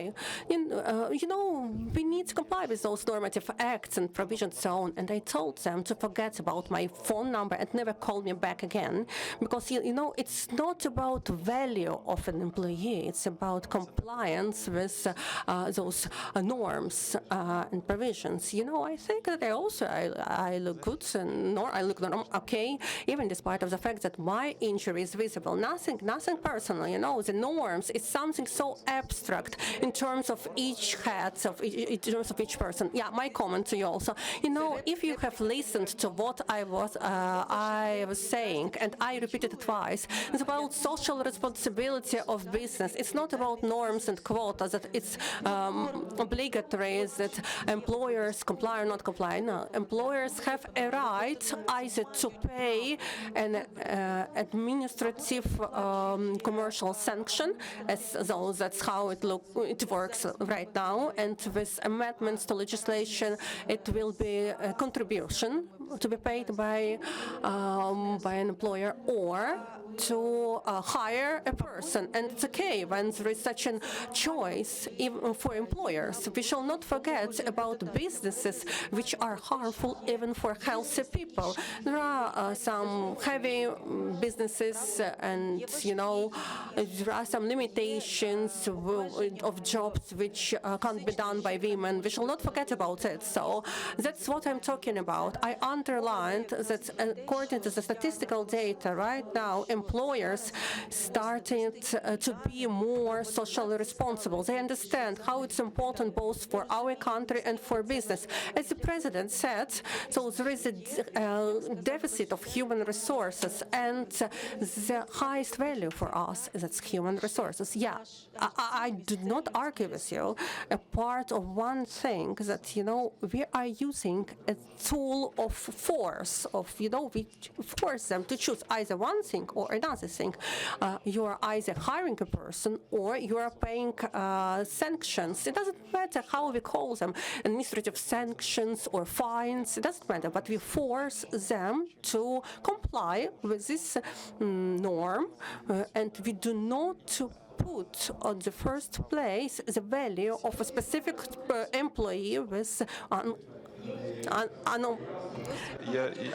наш досвід і So our experience is a unique one, and that's so suggested to others. That's why we're speaking about that. Yes, now that's time to speak frankly on that matter, to review what we are doing, rather than to copy-paste experience of other countries. And this experience of other countries usually is not relevant to our landscape.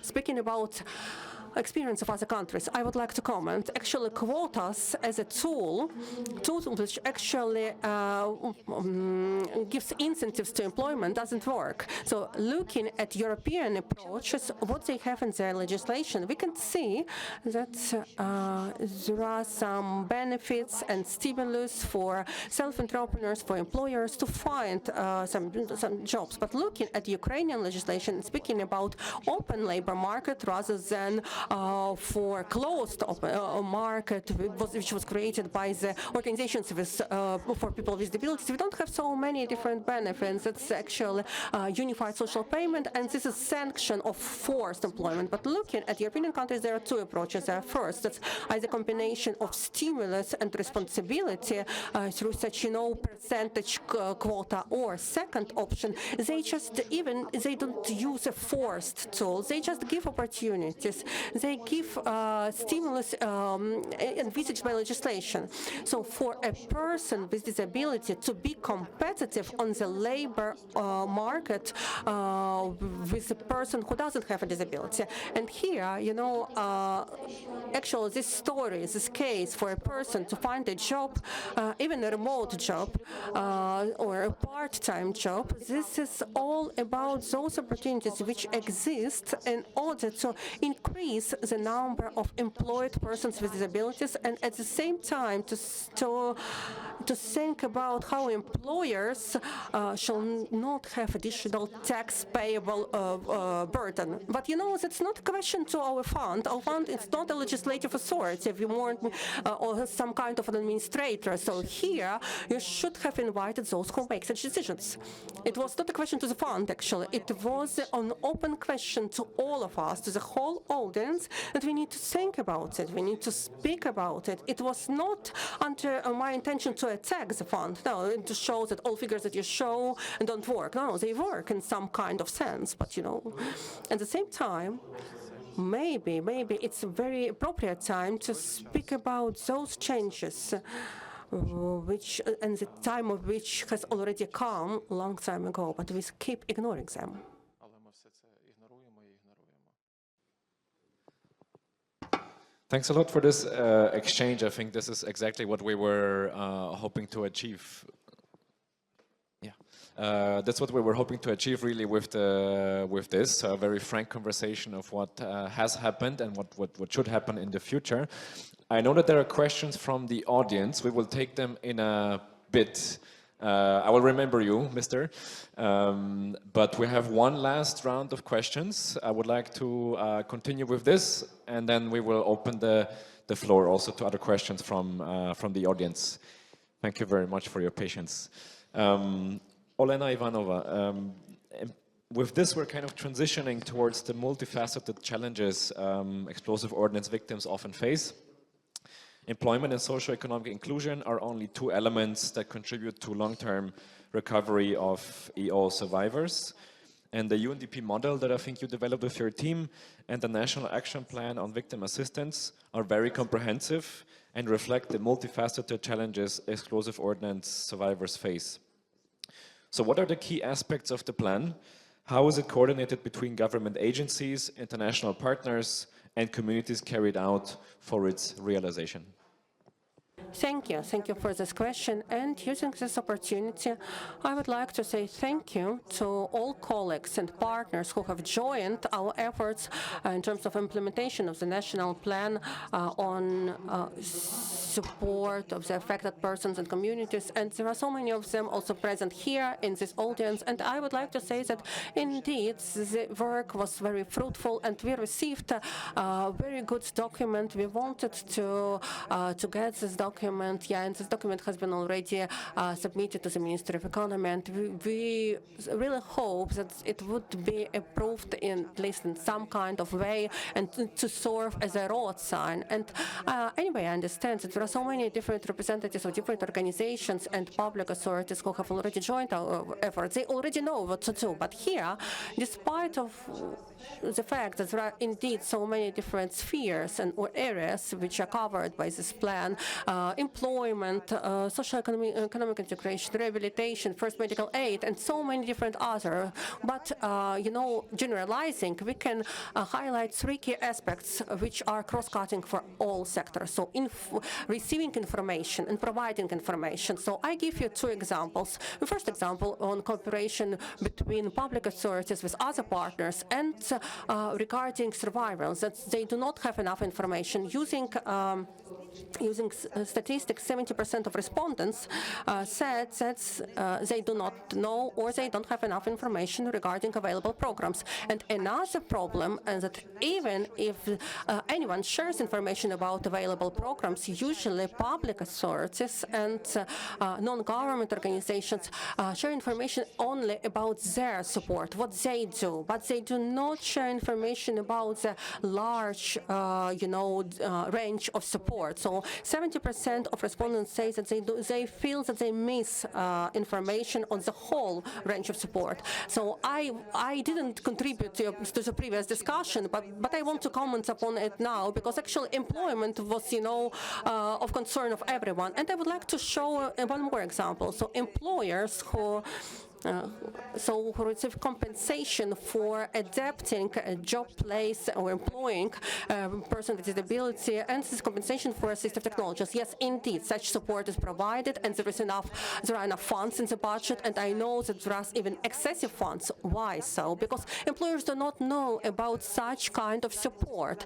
And I want to mention that in the UNDP we have prepared, and we very soon we will launch information campaign to support it. Now we are also developing a catalog of assistive technologies, which will help employers to know about what assistive technologies exist in order to equip a working place for a person with disability. But even looking at this opportunity to get compensation, so employers do not know how actually to equip a working place for people with disabilities. And that's the second problem, actually. That's about specialists. That's also, it could be seen in the national plan in different aspects, that specialists shall be trained. For example, here we're speaking about ergo therapists and special therapists, which can help actually, occupational therapists, which can help employers to equip working places. So what about that people should know, just know what to do? No, they don't know. We are speaking with occupational therapists. We understand that they are in need. And organizations and businesses require this support, how to equip working places. Even they require this support even more than quotas. And the third issue, which is cross-cutting with the whole national plan, is the issue of coordination of efforts and how to arrange this coordination and cooperation during provision of services and provision of support. Again, going back to raising awareness, to provision of information, as the UNDP, we were asked,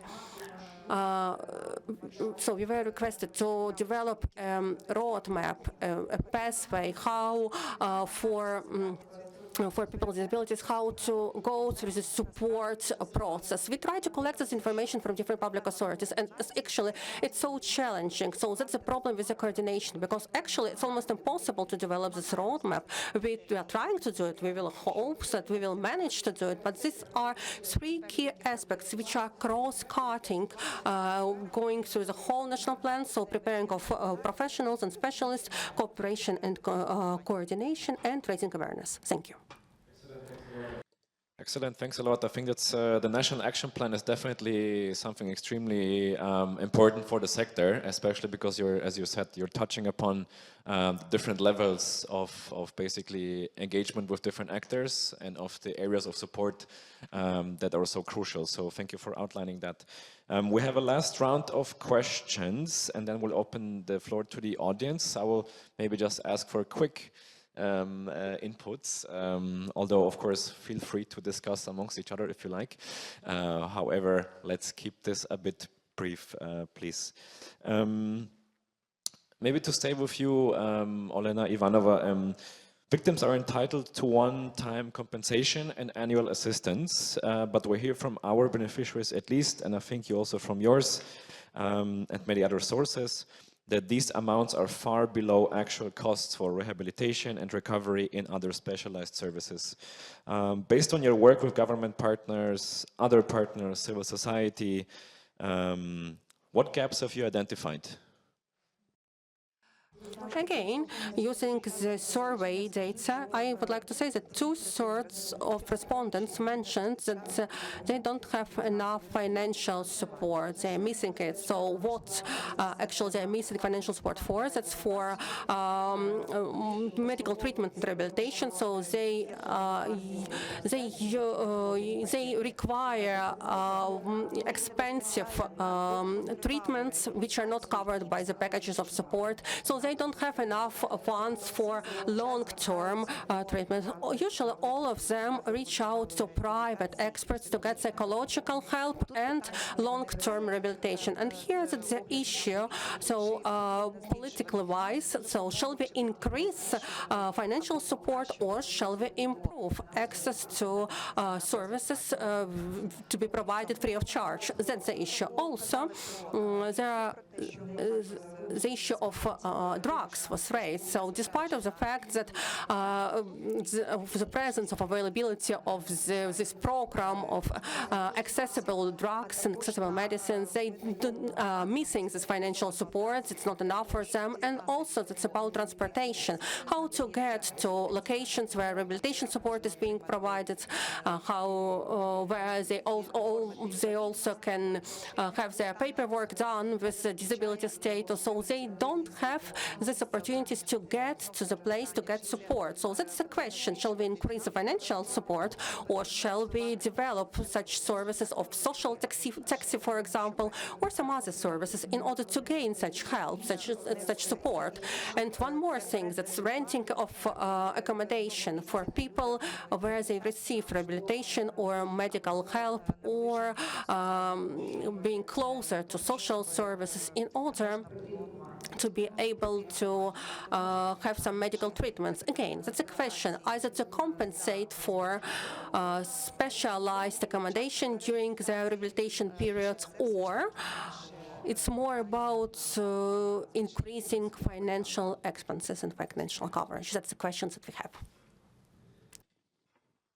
Thank you so much. I think the discussion basically whether to increase financial support on the one hand versus increasing the number of services that are free of charge, I think is a very critical one, and I think this is definitely something we will try to also elaborate more on in the next discussions to come. Thank you, Olena Ivanova, for raising that, and also, of course, all the other very meticulous barriers that exist when it comes to transportation, renting accommodation, to be closer to rehabilitation centers. Daria Sidorenko, I would like to reference here the National Mine Action Strategy that basically says that complex documentation processes and lack of clear communication about available services makes it difficult for people to access basically these services. And I think we've also heard it from Mr. Sirovoy before as well. Could you specifically please elaborate on the process of obtaining the disability status, and also reference also, of course, a little bit the MSEC reform? So does the current system, the new system, meet the needs of EO survivors? What do you think? Thank you for your question. Actually, when we're speaking about MSEC reform and the reform, this procedure, how to gain the status, actually it's much more about just collecting a package of documents and submitting it somewhere. Because while actually this decision is made whether to provide the status or not, so many different other issues are solved. For example, what assistive technologies are required for this person, what recommendations, earlier recommendations were provided by MSEC for a person to be employed. Actually, there are so many different other issues which are being solved right now specifically for this specific person. When we speak about the MSEC reforming, we have to understand that in the beginning of this year, what we got, it's just this procedure, but which documents where the person should go to get the status. When we look at this reform from the standpoint of rights of people with disabilities and relevant convention, let's say it just opens the doors to the actual reform that should be there. But future steps should be taken while introducing MKF, changing the approach of which services should be provided to a person in future and many other issues as well. When we talk only about the door opening and the procedure the person must undergo, so when we saw that the new procedure is established, in the end of last year, in January 2025, we've designed these guidelines with certain steps for people with disabilities together with MOH, and we've distributed that in cluster hospitals where people can actually like get certain guidelines, like understand what is their pathway, where can they go with their documents, how the procedure looks like. So if we just scratch the surface of that procedure, so first of all, the person goes to one's family doctor, gathers all necessary documents, and the doctor is actually drafting a generalizing document with those that one provided as supportive. Everything is provided in electronic format. Second thing, potential increase of doctors and hospitals, which may establish the disability status. But I just want to say that everything I mentioned, everything I talk about, it's based purely on the applicable legislation. How the system is functioning practically, we just have some random feedbacks, but we don't have enough of those.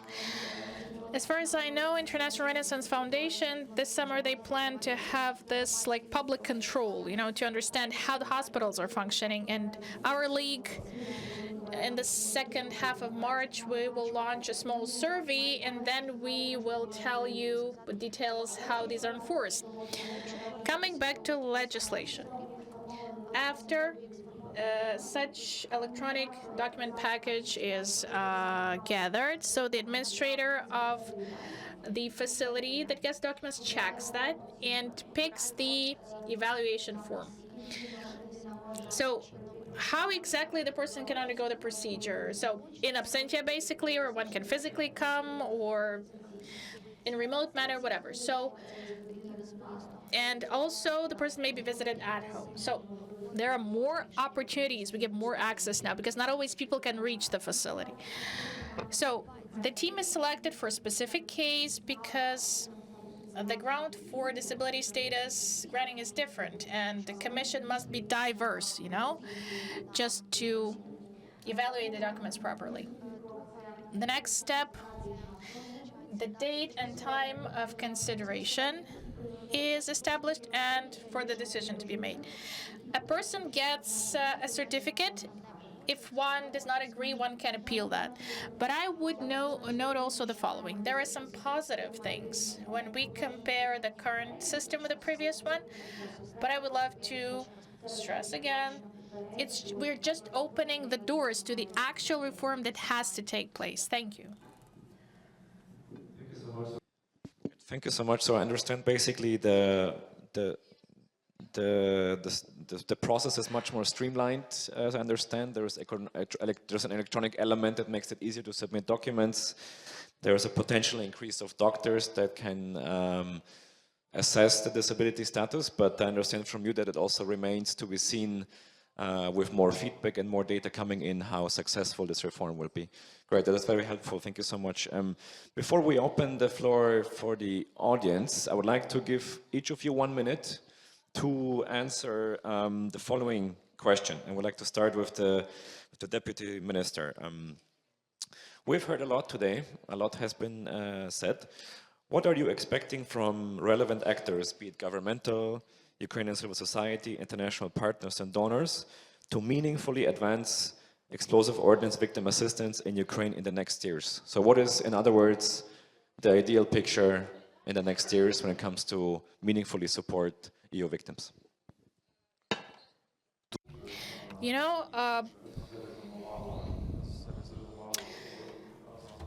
I really loved Elena's words. She said that people think they know what they need. This is basically my principle, my motto at some point when I work with our audiences, with people who are affected, with veterans, And in a couple of years, I've been, working under this principle. I don't know what is the reason for that. Maybe this is our specificity or characteristic that we don't trust each other 100%, There's still some lack of trust there, and it may cover all the aspects of social life eventually, and it may impact everything, even the things which are not that obvious. So I shift to an answer. What is the perfect picture? What is the ideal one? It doesn't matter what is drafted at the governmental level, meaning any papers, any strategies, plans. no matter what decrees or laws are adopted, if locally there's no faith in that, if nobody is about to enforce that, it doesn't make sense, okay? So this is some joint task for all of us, something that we should do at governmental level, shaping policy locally. What they have to do, enforce the policy. When I say policy, it's about rules of game. Yeah, it's not about fighting for power. Yeah, it's about rules and guidelines. To make sure that this is enforced in the most effective way, we need support from the civic society, of course. So we should be backed by international partners, of course. Those able to expand our limited resources at some point. To make sure that we enforce that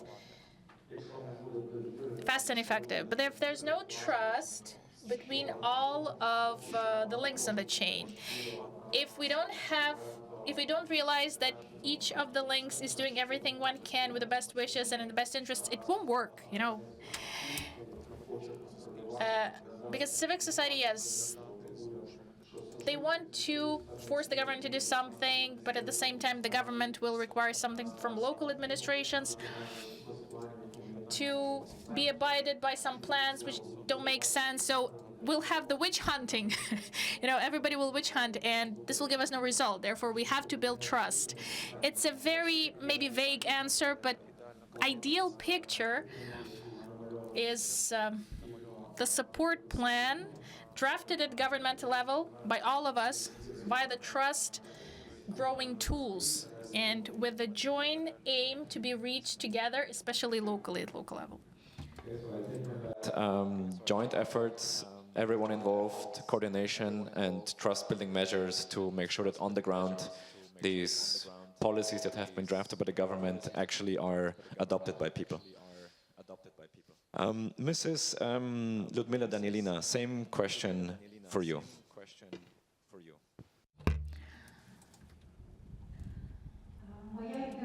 So my perfect picture is that everybody's healthy and happy without missiles in the sky. And be more specific than I'm a grandma already, and what I really wish to have, I want my granddaughter to I want her to stay in Ukraine and not to leave abroad. This is what I wish to every single family, and I wish to have those tools that are truly efficient in the state, to make sure that we have our people supported, including those people who get injuries because of the explosive ordnance.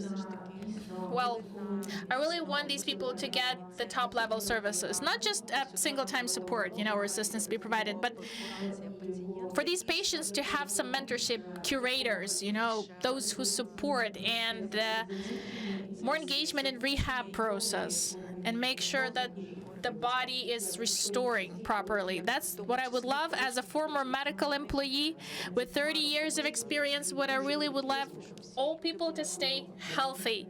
And this is the perfect picture. Thank you. This is, I think, this could have been already a closing remark, but unfortunately we will continue. So thank you very much for these very nice words, Ludmila Danilina. Olena Ivanova, same question for you. I would say,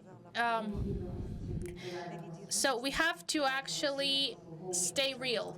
Never forget about the reality of the real world. So we have to think of those problems people actually have. The real problems should be in the focus. And for us to consider those problems, for us to grow professionalism to respond to those problems.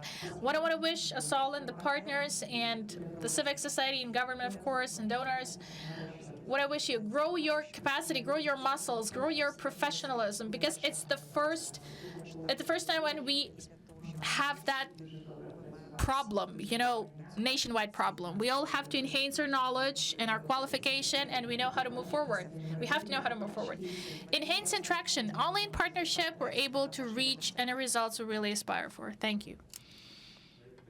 So focus on the problems, on the real problems, grow our muscles. I think that's a very, very important and impactful phrase. And also engage in partnerships and coordinate more and better. Thank you. Daria Sidorenko, last one for you. Honestly, this is a good example, the event itself, how we build the dialogue, because if we want to reach the result, the actual result, we have to engage various subjects, and our league, as a representative of civic society, is ready to support with legal analysis, legal assistance. We can gather feedback from NGOs supporting people with disabilities. At the same time, we would love to understand and see, the government, how systemic the reforms are for these to be actually enforced, and practiced, not to stop. For international partners, a great example of cooperation with the WHO Bureau. When there is an advisor on inclusion for people with disabilities in Mine Action, Stephanie Sham, it's a great example that, okay, this person helps to maintain communication, which is really important as for reforms to actually take place, we require expert support. And we need to cooperate with organizations, with NGOs, to make sure that everybody is on board, to represent the interests and to fight for interests of people with disabilities. Thank you. For the interest of people with disabilities, I think it's a great closing remark of this panel. Thank you very much for that. Before we close, I would like to give the opportunity to those here in the room, but also, no, I'm not sure if there are people online. No, we have people online, sorry. But those in the room at least to ask questions, and I know that there was someone who raised his hand already before, so we'll have the gentleman in the middle, then Oksana in the front, and then we have the person in the end. Yeah, thank you. Thank you for this opportunity to take part in discussion and join this panel, basically, from the civic society. So people with injuries, people with disabilities. Igor Miroshnichenko, my name is. I'm the leader of our Light NGO, and I have Oksana Korneva with me, person with disability, affected by war, third group of disability, who was injured in May 2022. And she had a very complicated way she paved to recognize her status, what Volodymyr told us about. It was really interesting to listen to all of you, and we really decided to take part in this event just to speak of the problems that we have. I will not speak of everything. I just want to, maybe to continue with something you raised. Lyudmila, we've had some conversations for a long time already, and we received the answer from you on a key problem that we all discuss: how to help people who received the EO, who got the EO injuries, who are affected by the war, who got the disability status. This discussion is happening in the context of Ottawa Convention and our responsibilities under it. It's an important thing for us to make sure that people can protect their rights according to convention, UN convention. What should be practically done? We have our chat, we are present in various national programs, but just for the figures, what was mentioned, there was a figure like how many injured people, like 30,000 approximately, 29,000+. I just want to use the data that we reached on those people who got help from the state. I'm the member of the Interagency Commission since 2018, when it was established. I can tell you that not the status, but the opportunity to get the status, only 700 people got that.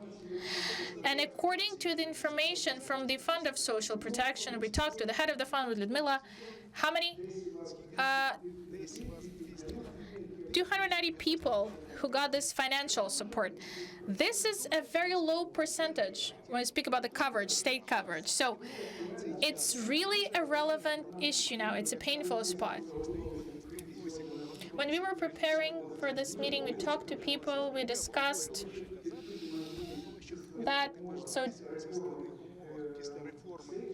So when the SEC reform is taking place, okay, because people had barriers, people still cannot enjoy the right, you know? For people to get state assistance, they need years. So it now is a little faster, you know, when it comes to status, when it comes to financial support. 9,900 hryvnias yearly, so 800 hryvnias, what a person can actually spend it for. One who requires comprehensive treatment. If one lost a limb, what one can buy. So I just want to talk to you all. We've been talking to DRC like for years already. A little bit less active it has become, but still, what I reiterate again, joining efforts, coordinating, enough of money is allocated, and unfortunately, the state financial capacity in terms of assistance is lowering, but more people who require that assistance. So it's not just our airlight, you know, request. I'm also a person with disability, not because I was injured, but because of the disease I have.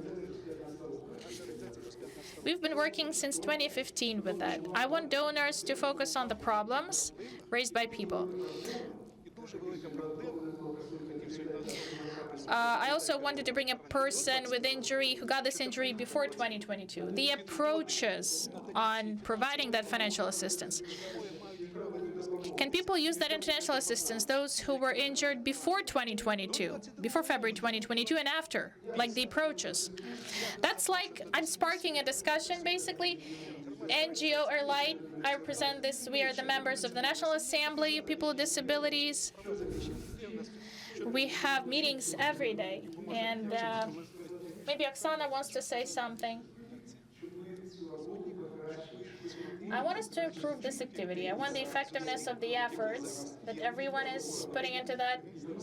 Ministry of Economy, Ministry of Veterans Affairs, and Ministry of Social Policy. We have to do something, otherwise this will be like a disaster for people. This is something we feel every day. Thank you for this opportunity to, thank you for patience. Maybe I'm stealing too much of your time, but anyway. I really want to have better results and higher effectiveness. Thank you so much for listening. For these comments and for the questions, we really appreciate your very frank feedback and your experiences that you're sharing with us. Thank you so much for that. I see, Deputy Minister, you would like to comment on that, and please, other panelists, let me know if you would like to jump in afterwards. So, Ihor, I'll be very frank with you now. I don't understand what you were asking. Out of that speech, I couldn't get the question. And what is the aim of getting the status? So, getting status to get 800 hryvnias monthly, or to protect the declared rights? The problem is that these are declared, the rights. What I try to highlight in what we're discussing,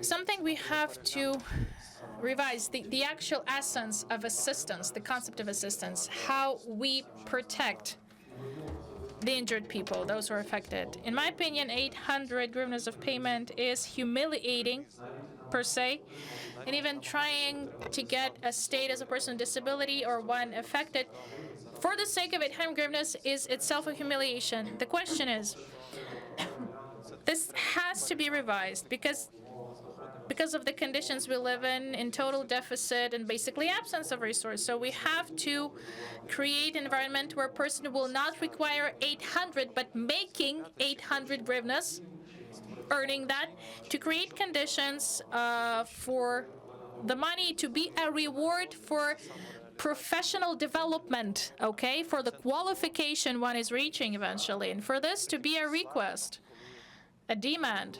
One person is demanding from the state to get a compensation, Therefore, that's why pain, which you're mentioning, I understand and I can relate. But what is the purpose? To give everyone the status of disability? It's not a problem, but the more people we have with the status of a person with disability, the less coverage with payments will be, because, all of us, we are clear that there is no such resource. Yeah, you know, I just wanted to mention that problem that, yeah, you're absolutely right, saying that it's humiliating to get such amounts. We need to create legislative provisions. If there is a war and there is a war ongoing, the state should respond and develop such a normative base, such a legislation for people like Oksana, like others with whom we communicate and who are in the station. They should be protected by the state. And that's what you mentioned. Regarding information, how a person living in a faraway location or in community, how they should know about such regulations, Regulation 306 and so on. We have made so many initiatives regarding amendments, different documents. We cooperate with Verkhovna Rada. So how these persons shall use their rights? So the state should take care after it and shall deal with that matter on the local level, communicating with their local departments of social protection, so on. What I'm mentioning about that there is not enough money, that's why I'm reaching out to donors, international donors, to provide this support, because that's what you have mentioned today. That's for many years ahead. You know, this discussion is so huge. I don't want to steal more time of you, but this problem is so important. I face this problem every day. We discuss it, and they give us this right to raise those problems. Oksana also speaks on different arena, and those people with disabilities affected by wars, they have already become experts. They provide support to each other in our chat. They know how to protect each other. We cooperate with and communicate with UNDP. We have implemented different programs. I would like to say thank you to so many different people who help those injured people. But I would like, you know, for the trust shall be there. That's what has been mentioned. I would like communication shall be continued in order to work directly on this area. So thank you so much. I invite everyone for this cooperation. Also, highlighting the magnitude of the problem, I think it's very important that you raise all of these concerns that you have, and thanks for being here and for being so vocal about all of this. Thank you so much. I saw there was someone right in front of you who had a question, and then... I'm sorry. May I comment to Mr. Miroshnichenko? Okay. So yes, indeed, there are so many different problems. And this panel discussion is not enough even just to vocalize those problems and challenges that exist. Actually, just yesterday, we have received a request from a person who lives in mountain, faraway rural area. It's impossible to get there. Family doctor doesn't get there, doesn't have any visits. So, but this person needs daily treatment. This person calls me and asks, how shall we do it? So we have so many different individual cases and sensitive issues and problems, but answering to Mr. Miroshnichenko, I would like to say the following, that yes, indeed, even this small amount envisaged by legislation is not used because people do not request those amounts. So there is first problem, lack of information, and second problem, problem with documents. That package of documents that should be submitted in order to get the status, which was the package of documents which was shared by Mr. Surovoy. So this case, you know, when there is no package of documents, it means that you have even no opportunity to get at least this one-off compensation and annual payments for improvement of your health status. Yeah, you know, this amount of 800 hryvnia, indeed, this miserable amount. But here we need to have a discussion with the Ministry of Healthcare. What packages of guarantees are envisaged for such persons by the national programs? What are their rights? Now, I don't want, you know, so I have worked before in that sector, but I don't want to comment upon it because I know that there are new innovations and new changes and developments in that sector of healthcare. But I would like to comment upon our topic. So as a fund, we have repeatedly underlined, because we have so many different inquiries from people, and we are processing those inquiries within our capacities. We provide our explanations and initiatives in order to improve the situation. Yes, indeed, a person who faces this problem individually with no help from the side.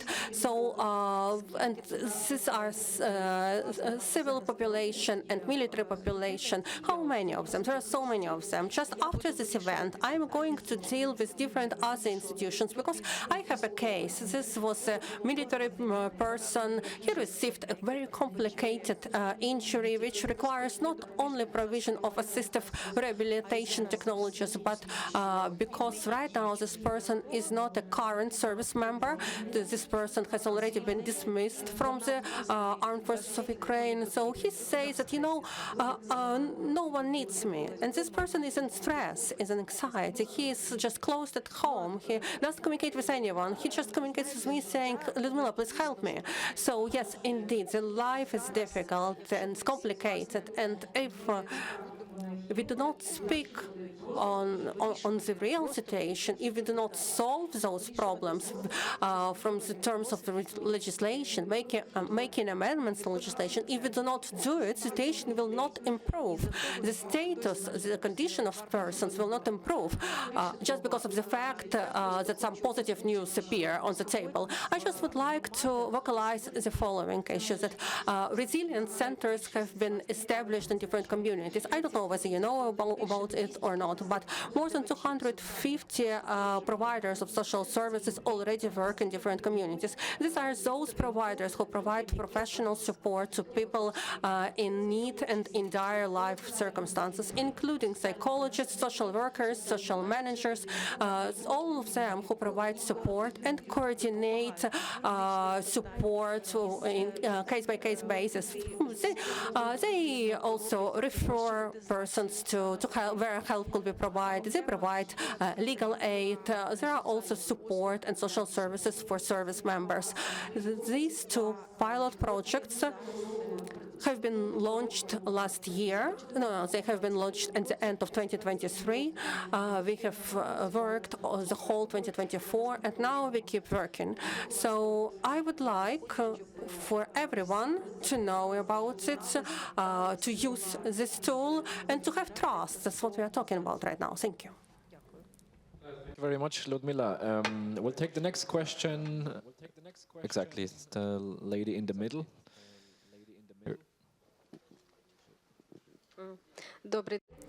Good afternoon. Thank you so much for this opportunity to join this roundtable. Thank you, dear speakers, for everything that you do.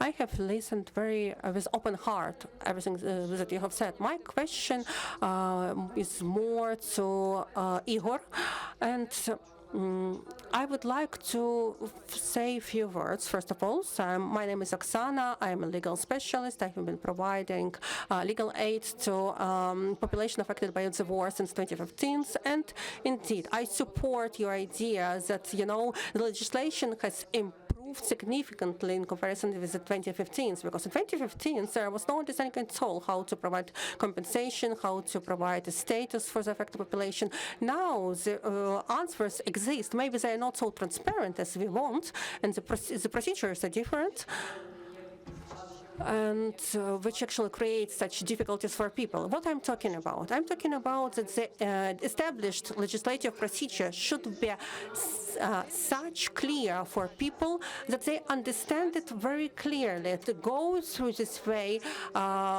easily, and for such people do not require legal aid. And but now it doesn't work like this. So thank you so much to Volodymyr Servoy, who shared his story, and maybe he managed to overcome those difficulties because he's a lawyer by occupation.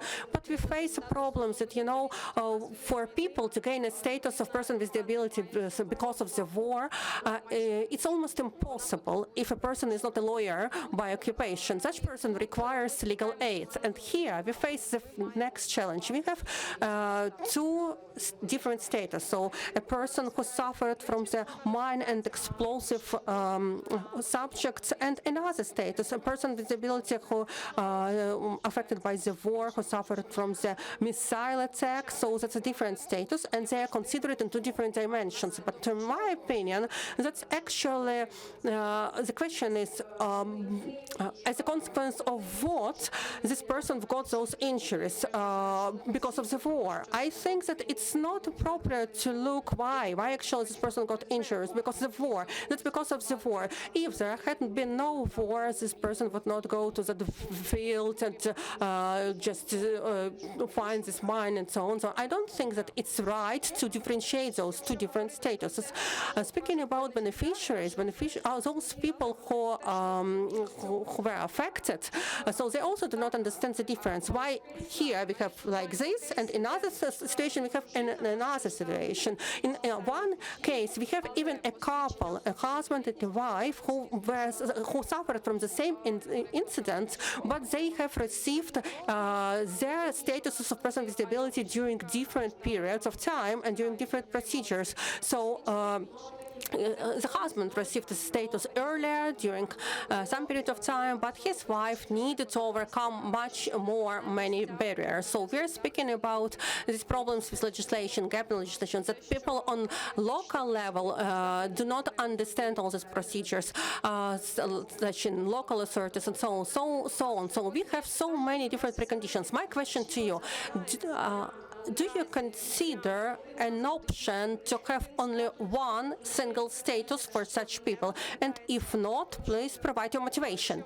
And one more precondition, actually, as far as I understand, why do we have these two different understandings, two different statuses? Because they were, as far as I understand, because they were advocated by different actors. So actors in the mine action, so they advocated for one status, but we have also other actors who advocated for another status. But we shall not be dependent from those actors. We should have a general perspective and have general picture in mind. So I will try to be brief in my reply, and then I will give all details. So the short, brief answer, I don't know. I don't know whether such option is being considered right now in terms of elimination of all statuses and uniting them into one status. Sooner or later, we will reach that point because, the more statuses we have, the more procedures we have, and it will become more and more complicated. So in this sense, I fully agree with you, specifically on that matter, that the procedure should be clear, understandable. But I would like to add here one more thing. Not always the procedure should be a simple one. Sometimes it should not be simple, but it should be understandable and clearly interpreted. Why it should not be a simple procedure? In order to prevent any possible abuse of such procedure, so it should be complicated sometimes if there is any risk high risk for abuse of such procedure. But for 100%, it should be clear, a clear-cut procedure for all people who read this procedure, how to apply it and how to go through it. Regarding different types of support for different statuses, depending on different circumstances of how an incident happens. So this discussion would definitely lack some kind of ethical criteria, but in terms of justice, it's highly likely that we will need to do it, because I have a person of disability because of the war, but I have received my injury when I fulfilled my job duties to protect territorial integrity and so on. So that's a long name, But there could be situation when a person gains the same status under absolutely different circumstances. So the reason of this injury is the war and the attack of Russia at Ukraine. That's 100%. That's definitely. I didn't want to be a service member. The Russian Federation forced me to join the army, but whether it's fair to have equal guarantees and coverage for different level of, so to say, self-sacrifice. Maybe this word is you know, such high word to use, but I think that we can use it. So it's a difficult question. From the perspective of ethics, everything, yeah, indeed, is so bad. From in terms of justice, yeah, we could try to solve this problem, but again, justice, you know, or fairness, it could be understood by different people from different perspectives. So my answer is, I don't know. It's an interesting question, and Deputy Minister for the comments. I think we might have time for one or two questions. There is in the very back, someone has been raising their hand. In the very back, someone, yeah. And then, yeah, okay. So, the very back, please. The last row, yeah. Last row, like, yeah.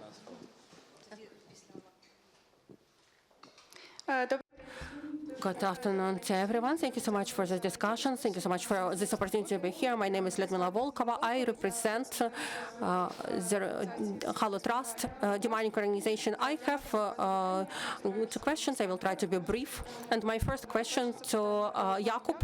So according to presentation which you showed to us, thank you so much for this presentation. So according to the statistical data which was on the beginning of your presentation, so you mentioned that 82% of people who received injuries because of the mine and explosive ordnances are men and boys, and according to your specific work, your beneficiaries are 55%, if I'm not mistaken.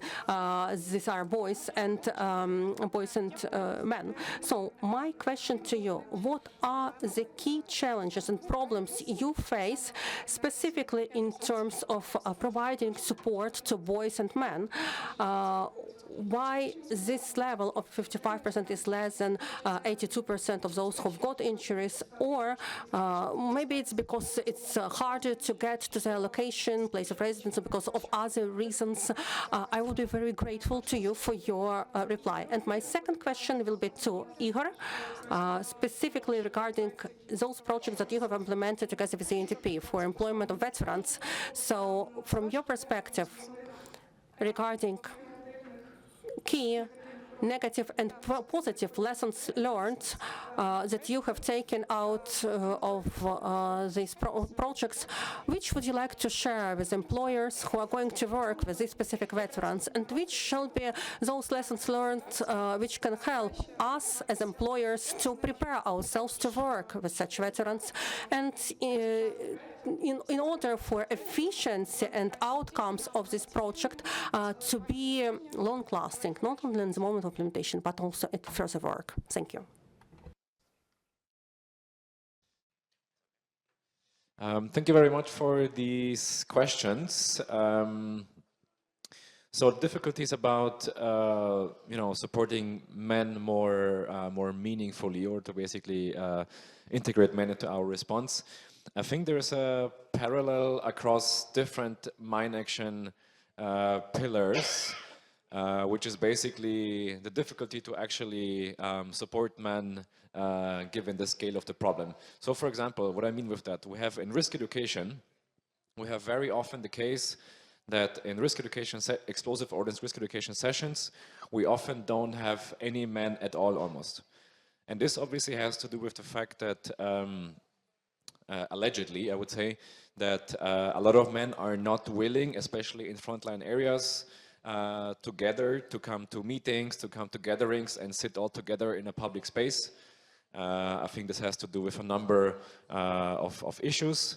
Then I think we have also the topic that has to do with a certain, with a different perception of risk. So we have also understood that from our risk education data. We have, a year ago, we have conducted a so-called knowledge, it's called CAP survey. So knowledge, awareness, behavioral trends, dynamics, something survey. So we try to understand what are basically algorithms and patterns of behavior of men and other groups. And we have understood that many men, according to the study, don't perceive themselves as being at risk.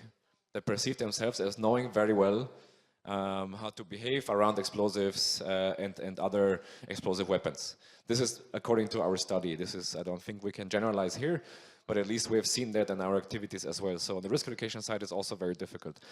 And on the victim assistance side of things, I think it's relatively similar. I think a lot of men wouldn't basically, according to our studies and the conversations that we had, wouldn't perceive themselves as needing support. So instead of basically then getting specialized support and assistance from the healthcare facility that they should actually go to, they try to basically, or they tend to basically get support from sources that are not exactly what they need. Right, so there's, I think, in summary, I think there is the logistical thing, like accessibility. A lot of men not wanting to basically engage in our activities due to fears of conscription and other things and safety considerations. But on the other hand, there is this basically this perception of not needing the type of support that they actually would need. I think this is, in short, a little bit our assessment. And we've also, I think, understood that because there are a lot of women and female individuals that we support, we've also understood that it's mostly women who then reach out for support rather than men. So that's why basically the numbers of people that we support, the female share is much higher. So yeah, these are basically this is my assessment on that. And I will hand over to the Deputy Minister for the second question. Я коли говорив про пілотний проєкт з UNDP. When I spoke of the pilot project with UNDP and MOE, I forgot to mention the HALO in the process, of course. The first iteration we launched with the HALO base, and it was a huge support from them. And we're so grateful. Thank you for responding positively to that. I will not split the expertise we got into positive and negative, because all the lessons we learned, these are good. These work for us, you know, and I will just split it in the following way.